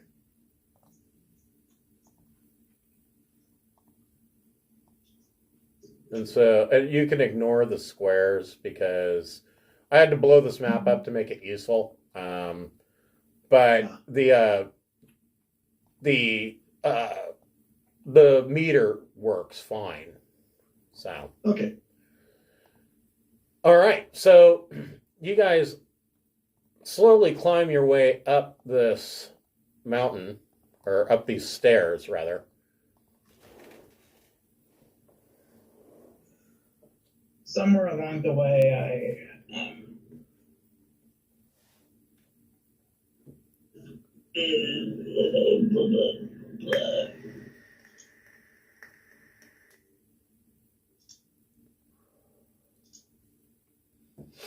cast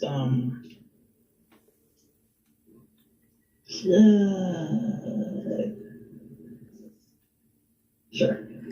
Somewhere along the way, I cast Cure Wounds on myself. Yeah, that's probably a good idea. Yeah, at 5th level. Yeah, you probably don't. You probably don't want to take a long rest because you're kind of on the clock here. You don't want to be here when she comes back. I mean, I don't know. Maybe you do. I'm going to be real honest. I read this, and it is presumed at level 7 that you guys are going to take her on. And I'm like, that? No freaking way. Yeah, I'm like, that doesn't sound healthy at all. I mean, there is no way level 7s are going to survive that. If we had 10 people at level 7 and everybody had sidekicks, I'd probably still wipe you all out. She's a badass. So you think? No, I'm pretty sure. Yeah, she's got a couple of surprises. So Turpin would just run like hell, and if he can't do anything else, he's just gonna kiss her boots. yeah, I don't know that she cares for boot kissing. I said boot. God, get your minds out of it. The steps end in front of double doors made of slabs of ice, with dragon skulls and bones embedded into them. Carved into the lintel is a single word in the dwarven script. Does anybody read Dwarven? I think I did. I do. All right, no line. So, and Dwarvish. so giants use the Dwarvish script for their own written language. And in Dwarvish, the word carved in the lintel above the doors translates to Grimskalle. Or glory hole. Well, there's no hole. So, not yet. Okay. And these two doors are shut. They're made of ice. The doors are 25 feet high, 8 foot wide per side. And these are because these are double doors. They are 2.5 foot thick slabs of chiseled ice with crude handles. In place of hinges, a door has thick cylindrical pins of ice that rest in holes at the top and bottom edges of the door's frame. So, I'm Tomas, just trying can to we push it open it? open. Yeah, Tomas, can we open those doors? Why are you asking me? You have the skill set. So, I can unlock them. I can't open them. they are not locked. Pull them open. You're going to want somebody with strength to push on these Yeah. doors because they are quite big. I weigh 30 pounds. I can unlock them. I can't open them. Probably All right. Gort would be a good choice. Gort, open. If somebody wants to help Gort, he can make it with advantage. Yeah, I'll push on his knee. Yeah. I'm 3 foot high, you dick. Turpin's not going to do it. He'll throw his back out. Right? That's how I feel. I can't do that. I'm going to throw my back out. My knee's aching from walking up all these stairs. Well, okay, we'll say that Boy is in the last 10 minutes of his ape form, and Okay. we'll go for that. Yeah, that works. So All right. Gort needs to make a DC 20 strength athletics check, and he can make it with advantage. Well, then, since we're preparing for this, I will say I will ask for guidance to improve this roll. Okay. Or maybe, I don't know if it's guidance or if it's going to be one of the, what is it, inspiration or something. But there we go. We got something. And a 19 and a 4 is 23. Okay. Gort, he's So a man. you open up the doors, and you all enter into here. Because I guess Gort and Boy would be kind of at the fore, since And the exertion is the last of Boy's, because I guess we've been traveling for a while and fighting and all that. yeah, so he probably goes back down to being just a dog. And just for my notes, you said this was it Grimskalle? Grimskalle. It's Grimskalle. Okay. Grimskalle. Yeah, Grimskalle. And as far as- Very Viking. And there's no knowledge of what that means. It's just a word. Right. Gotcha.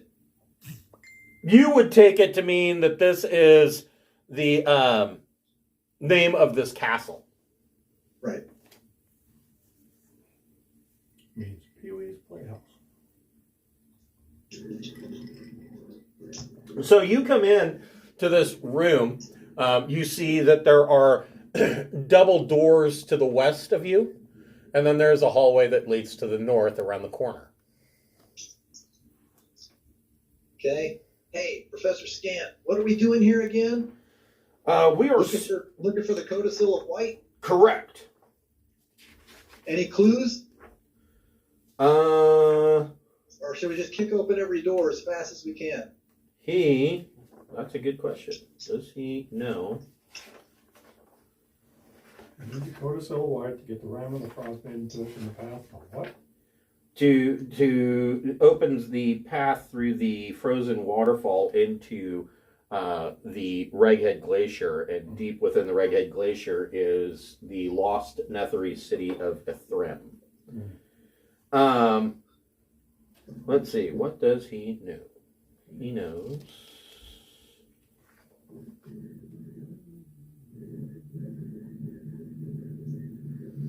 He's not sure.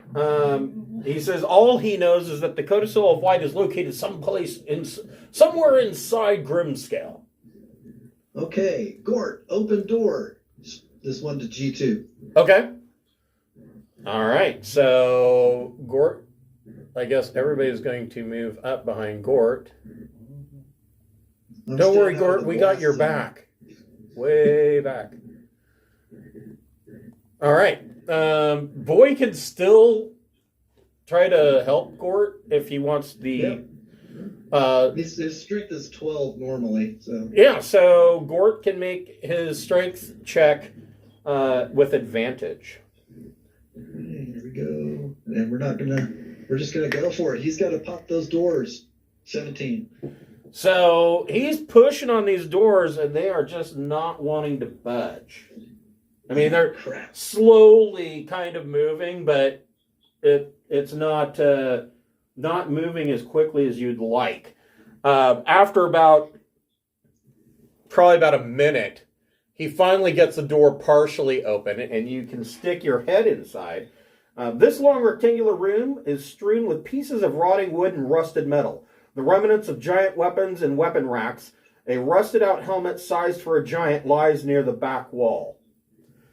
Just eyeballing this room, none of this is salvageable. One, they're all geared for giants, and two, the iron is just too rusted through and frozen to be of any use. And Professor Scant, can you describe the size, shape, and color of the Codicil of White? That he can probably do. Just in case it's a tiny thing that's a scroll that's hidden in a glove or something, we have to look harder than if it's the size of a grand piano. Well, he says the Codicil of White is a tall, thin volume bound in white ermine fur over seasoned boards of white pine and sealed with a clasp and lock of tarnished silver. It's a book about the size of a spell book. It should be cold to the touch, and the fur is worn above the fur is worn about the edges from use. It should contain 27 pages made of vellum. Okay, thank you. White furry book. Got it. So I talked to what's her name, Velen, and go, he's a little wordy, isn't he? Yes, he can be, but he's a very nice fellow. The hallway going north, you see that there's another pair of double doors going to the east, and at the end of the hallway, you see that there's some rubble, like the wall partially collapsed up here, and that there is another set of double doors leading to the east. I hate to ask this, but Professor Scant, would the Codicil of White be a known, very valuable item to Auril that she would take a special care of, or is it just here by chance? Oh, most certainly. The rhyme that is written in the back of the book, the spell indeed was created by Auril. Okay, then we don't really need to search super hard in the ruined storage areas. It's going to be kept where Auril can see it and know of it and take care of it. Love it, pet it. She likes to read it every night before she goes to bed. Well, she works the night shift, so every morning she reads it before she crashes out for the night. So, where would you guys like to go? What do you think, Sam? Let's see. I guess best bet is to just open the doors as we get to them and hope the best.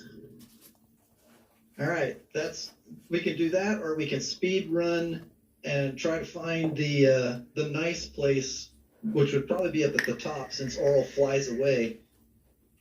But I'm happy with that. Just need to make sure to hit these doors hard because we don't want to spend a minute at every one of these doors. Yeah, if it takes too long to open, just abandon it. Hope there's nothing in it. Move on to the next.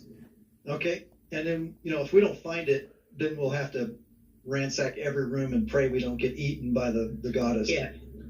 Okay. So Gorton, and because of the difficulty, I'm going to just constantly do guidance and let the Gorton dog and boy go for it. Okay. So Give him some inspiration. okay. Okay, they got that door. So 26. Gort gets to make the roll with advantage because he's got help. If he fails with inspiration, he can make the attempt a second time. Okay, we got 26 the first. No, it's So we're the good. bardic inspiration. Yes. So he gets a. Oh, it's open. It is so open. It's freaking. Yeah, like 23, he slammed gets the door against open. Boom.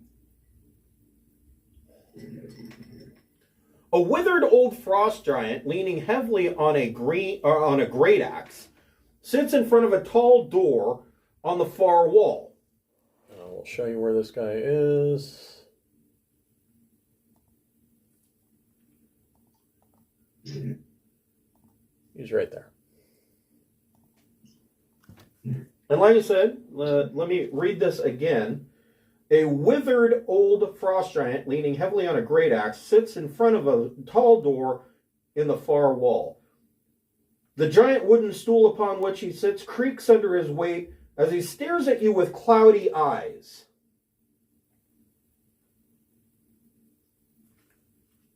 Good And- Sir Giant, are you in Not distress? Not here. He goes, huh? Death! We meet at last! And he stands up with his creaky old body. He actually looks older than Turpin. And he is going to try to fight you. This guy is fucking old, and so, frost giants, they kind of seek death by glory in battle, and death has just not come to him. Can't we all just get along? Oh my god. He yells out, "Come at me and kill me, you cowards!" Ah, shit. Gort. Alright, then stay over there, please. We're busy. We'll kill you later. Close the door, Gort. We'll kill you later. Right? We kind of want to get our book and get the hell out of here before Auril comes back. But, if we have time, we'll come back and kill you, okay? All right. Well, I mean, while you're fighting him, you can ask him questions. So everybody go ahead and roll initiative. This guy's going to be at disadvantage because he's blind. He's so old, the cataracts have just completely covered up his eyes. This is so I'm not messed sure I up. even feel right about this anymore. You what? I'm not sure I feel right about this anymore. I kind of feel bad about him. Come at me, you cowards! Kill me! Paging Dr. Kevorkian. Anyone? Hello?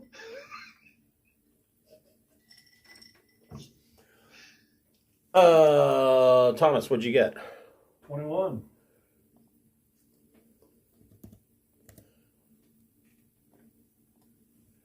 Is he gonna be blind trying to step on a mouse, basically? Yeah. More or less, yeah. Right. All right, so Thomas, he's yelling out, "Come at me, you cowards! Kill me!" I'll charge him. Yeah. You'll indulge him. Yeah. All right. Look who Turpin comes says, for let you. Gort take him. So your bonus action would have to be to dash to get to him. All right. No problem. Does a soft 20 hit? It does. All right. We can take 15. Okay.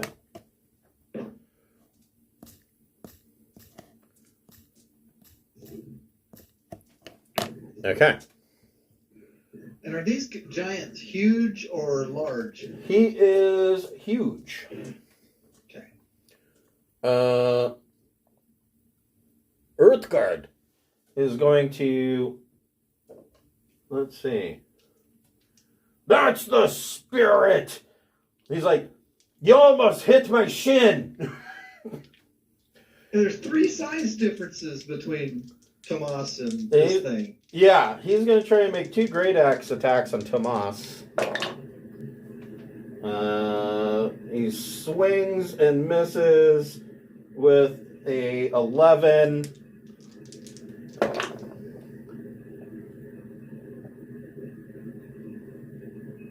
So 17 to hit. Yep. Blind as he is, he connects.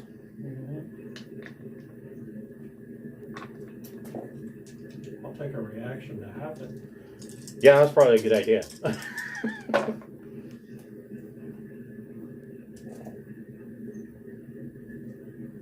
So 17, half of that is going to be 9 or 8. All right. So blind as he is, you watch him whack Thomas. Sam, what would you like to do? Let Gort take him. He'll heal. Yeah. Sam? Who did we lose? I'm just going to shout. Well, not shout, but say, alright. You, Turpin, go look ahead. Open the next door. We'll take this out. Quick like and catch up. You're Okay. supposed to go ahead? So you're telling Turpin to run ahead? Yeah. Run Okay. ahead. We'll catch up soon. But Gort can heal without any magic items or spells. Let's let him fight this thing. I can't open the door. That's a good point. You and I will run ahead. All right. Gort, attack that guy. Okay, so Turpin, Sam, you're running ahead. Yeah, I'm running ahead. Are you just dashing? Yeah. Okay, so that puts you right there. What do you want Falling Rocks to do? He's going to shoot twice Okay. with a 17 and a 25. Okay, you get both of those with advantage because Earthguard is blind.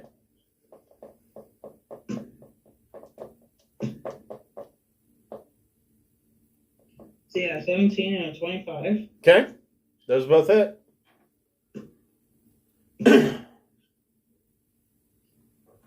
15 damage. Okay.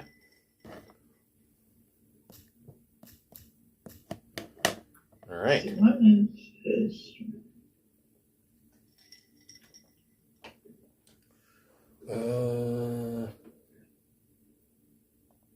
Turpin, what would you like to do? Are you going to dash as well?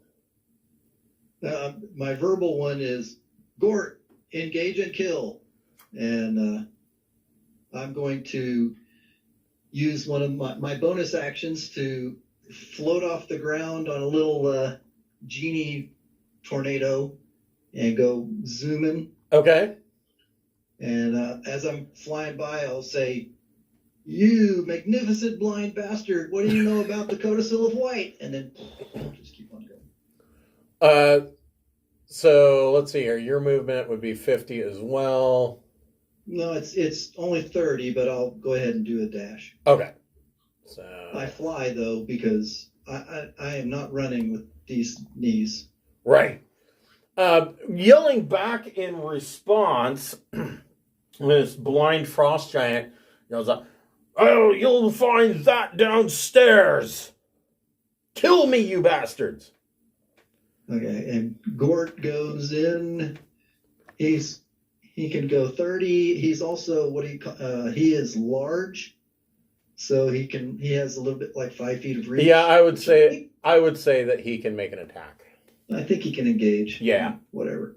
Engage. And so Gort goes kapow kapow. Boom. Oh, wait, he has advantage. Let me ignore that. I'm going to click this button. And boom. Boom. Both of those And so hit. each punch is 11. So that's 22. So each hit is. Oh, I gotcha. Yeah, Gotcha. it's a static 11. So Okay. boy comes with me. Okay. There you go. All right. Back to Tomas. All right. 22. That is. 19. Okay. Bonus action. Yeah, I'll step back 10 feet. Okay. So disengage and step. Yeah. That's not what I wanted to do. There we go. Okay.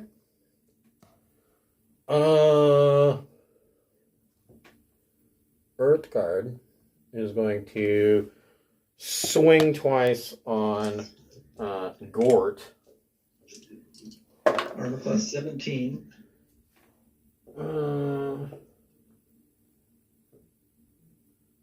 13 is gonna miss. Ew, that's terrible. And 15 is going to miss. Sam, what would you like to do all the way up there? We're all three going to try to open that door? You said it was downstairs. Oh, that's right. Yeah. So screw that door. That's same bedroom right up ahead of us with stairs. Okay, go ahead and... Going upward. Nope, go ahead and move to where you want to be with your... If you're going to dash towards the stairs, you can. Yeah. So you get into this room.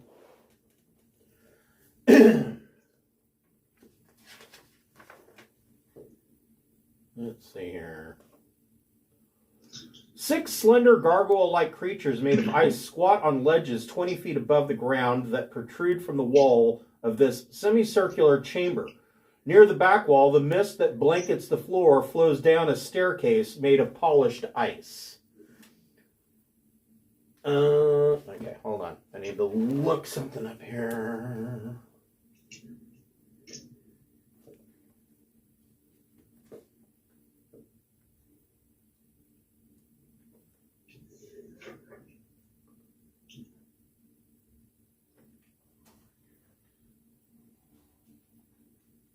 So, yeah. There are these gargoyle-like sculptures on this ledge above the stairs. And there's, so the stairs start here at the back. And off from this ledge that these gargoyle-like creatures are on, this ledge goes along this wall here. And an icy cold vapor flows off of that ledge and goes down the stairs. So you can't see the stairs really well. Not very well, but you can see well enough that you can tell that the stairs are made of polished ice.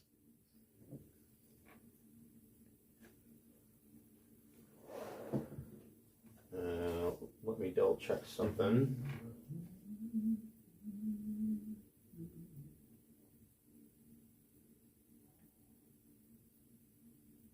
Okay, nothing happened. Okay. So Sam, what do you want Falling Rocks to do?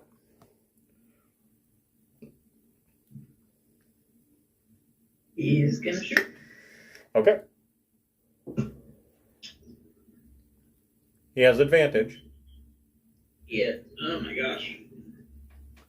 I'm playing on my bed and things keep falling off of the flat surface I'm using. Mm-hmm.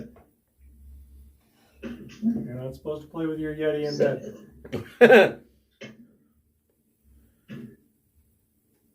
You'll get ice crumbs. That's right. First shot is 19th hit, and the second shot is 16th hit. Both of those hit. 12 damage. Okay. All right. Turpin, what would you like to do? Well, I will follow it in here with Sam. Again, I'm floating off of the floor, so I don't really care how slippery it is. Right. Um, Yeah, so you see the smoky vapor coming off of the shelf, and you see these 6 gargoyle-like sculptures on the shelf, the ledge above the entrance to this sculpted, polished ice stairwell that leads down. Sam, this kind of worries me. Sarah, what's downstairs? Okay, so Sarah flies downstairs. Playing it extremely safe. Non-combatant. And she is your familiar, so you can see through her eyes.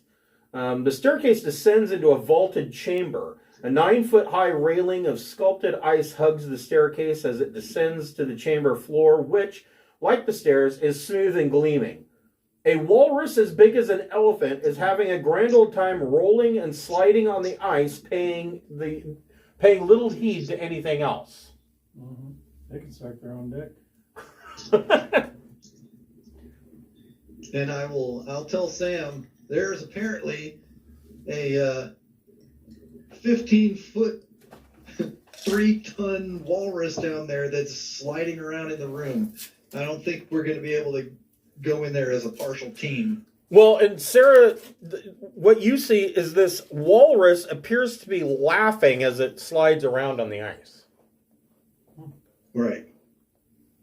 Now, we can risk it, but I've used my turn. I've shared that information with Sam. What do you want Gort to do? Gort smash. Well, Okay. For me, I've got experience riding walruses. All right. Wow.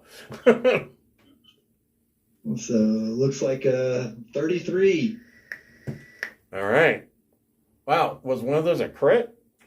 Yeah, the first one was a crit. Okay. So, shit. And Earthguard yells out, "That's the spirit!" You fight honorably. Thomas, what would you like to do? Stabbity stab. All right, so you're going to move back in, and your sneak attack will apply. Well, sneak attack applied anyways because you have advantage on your attacks. Okay. I'll need advantage this time. 12. That's miss. Okay. That was with advantage? Yep. Oh, that's I rolled a disappointing 3 as or hell. 4. Bonus die? Sure. There we go. That's a 21. There you go. Now I can use my sneak attack. Now you can use your sneak attack. 17. Your depth is small and unimpressive. Okay. He is teetering, but he's still up. He is going to make one attack on Gort and one attack on Thomas. He misses Gort completely with an 11. On Thomas,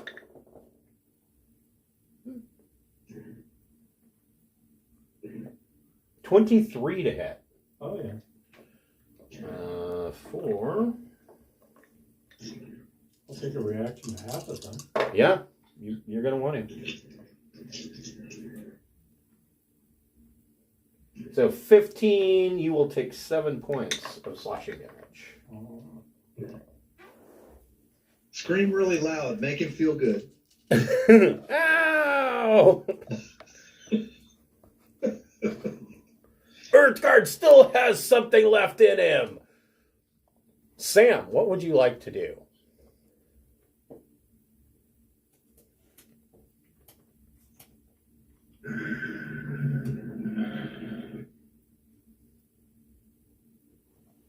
how big are the gargoyles? They are not very big.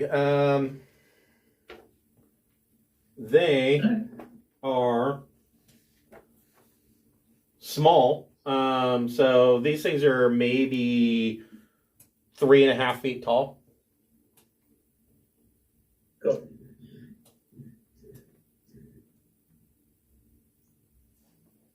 You think they might be a threat? I'm going to name this one Rocky. Okay. And using a spell slot, I'm going to use my animating performance again. Okay.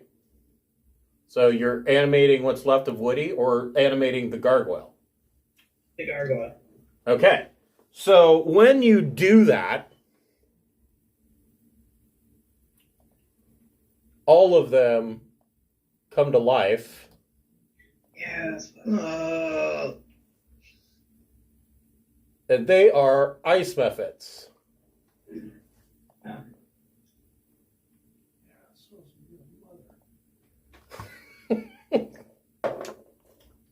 Ooh.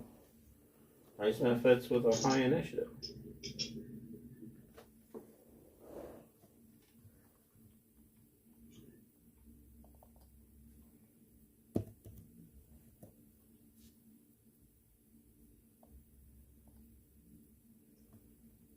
So they all come to life. They are not inanimate objects, so therefore they are not. It's not animated, but that counts as an attack, interference, whatever. And so they all come to life. And this one is still named Rocky. Okay. Rocky, how could you? Anything with a bonus I action. have various names on my character sheet depending on the material they're made out of, by the way. Nice. Nice. That's cool. What's a gemstone thing called? I don't know, it depends on what gem. Oh, even better. I was Crystal? thinking like crystal, you know. Crystal, Crystal. crystal, emerald, opal. Most of those are good stripper names. I'm Not so much going opal. to I like a stripper named Opal. Come on. So, I'm sorry, what do you want to do as your bonus action or movement? Vicious Mockery, this one. So was the animate object spell a bonus action or was it a full action? Yeah, I don't know why I thought casting another spell would also be. Yeah. No. So unless if you have something that you can cast that only takes a bonus action, then yes.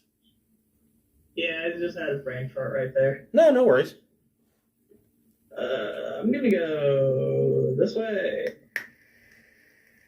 Okay. Run away! Turpin's pointing at it going, it was him! It was him! He did it! What do you want Falling Rocks to do?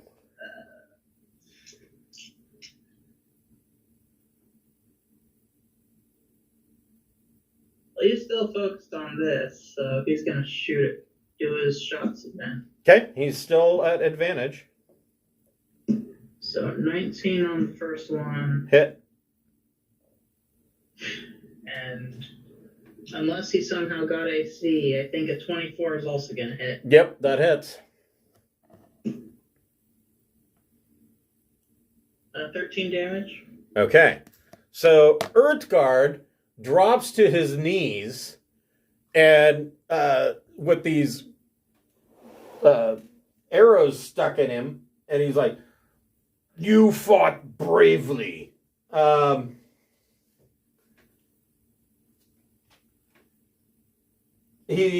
As he's sitting there bleeding out, he turns to, or tries to turn to Thomas or Gort, and he says,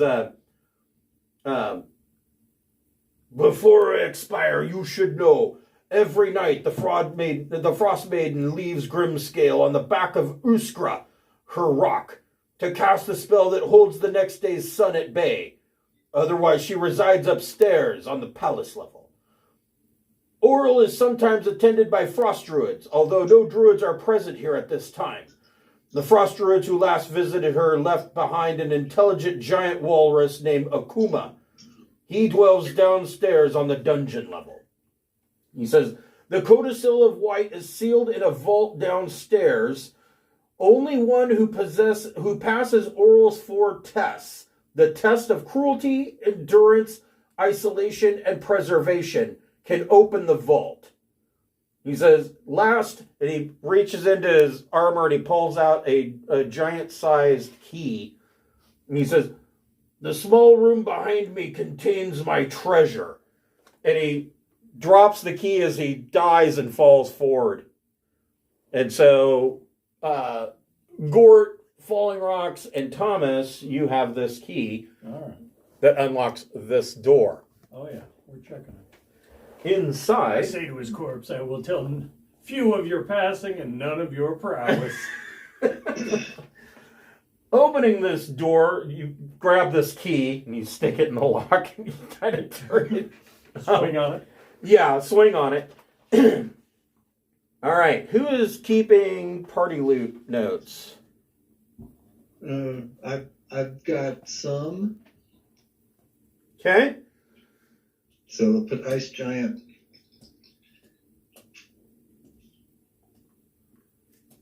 In here is 1,350 gold pieces. Wow.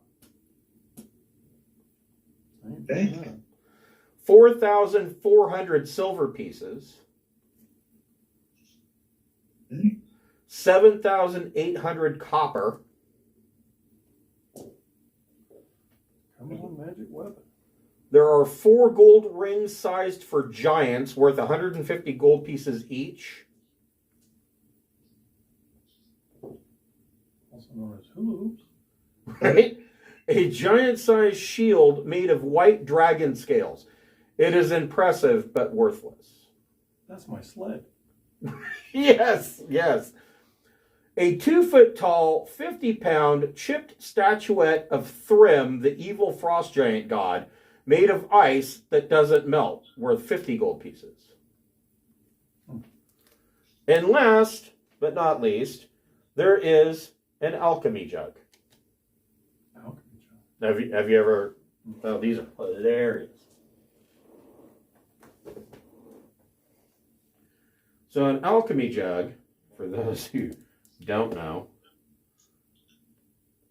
What's in the jug? What's in the jug? I mean, if you ever want a lot of mayonnaise... Mayonnaise? It's one of my favorite magical items. I've heard about that one. Yeah. So it is a ceramic jug, appears to be able to hold a gallon of liquid and weighs 12 pounds whether it is full or empty. Sloshing sounds can be heard from within the jug when it is shaken, even if the jug is empty. You can use an action and name one liquid from the table below to cause the jug to produce the chosen liquid. Afterwards, you can uncork the jug as an action and pour that liquid out, up to 2 gallons per minute. The maximum amount of liquid the jug can produce depends on the liquid you named. Once the jug starts producing a liquid, it can't produce a different one or more of one that has reached its maximum until the next dawn. Acid, 8 ounces. Basic poison, ½ ounce. Beer, 4 gallons. Honey, 1 gallon. Mayonnaise, 2 gallons.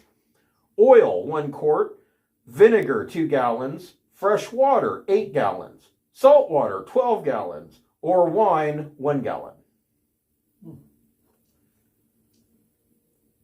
So, yeah, you have an alchemy jug. All right. I'm taking the jug. Well, just the poison alone is useful for a rogue. Now, does the liquid that's produced evaporate or disappear every day? No. Yeah, what? Or is it permanent? It's permanent, and the jug will produce liquid up to its maximum, and then it can't be used again until the next dawn. Right. So you could you have a 50-gallon wooden barrel and just pour your poison in there every day until the barrel's full. Right. Gotcha. Okay. So I think this is a good break point. I'm in it for the mayonnaise. I mean, who isn't, right? You know what you can do with a gallon of mayonnaise.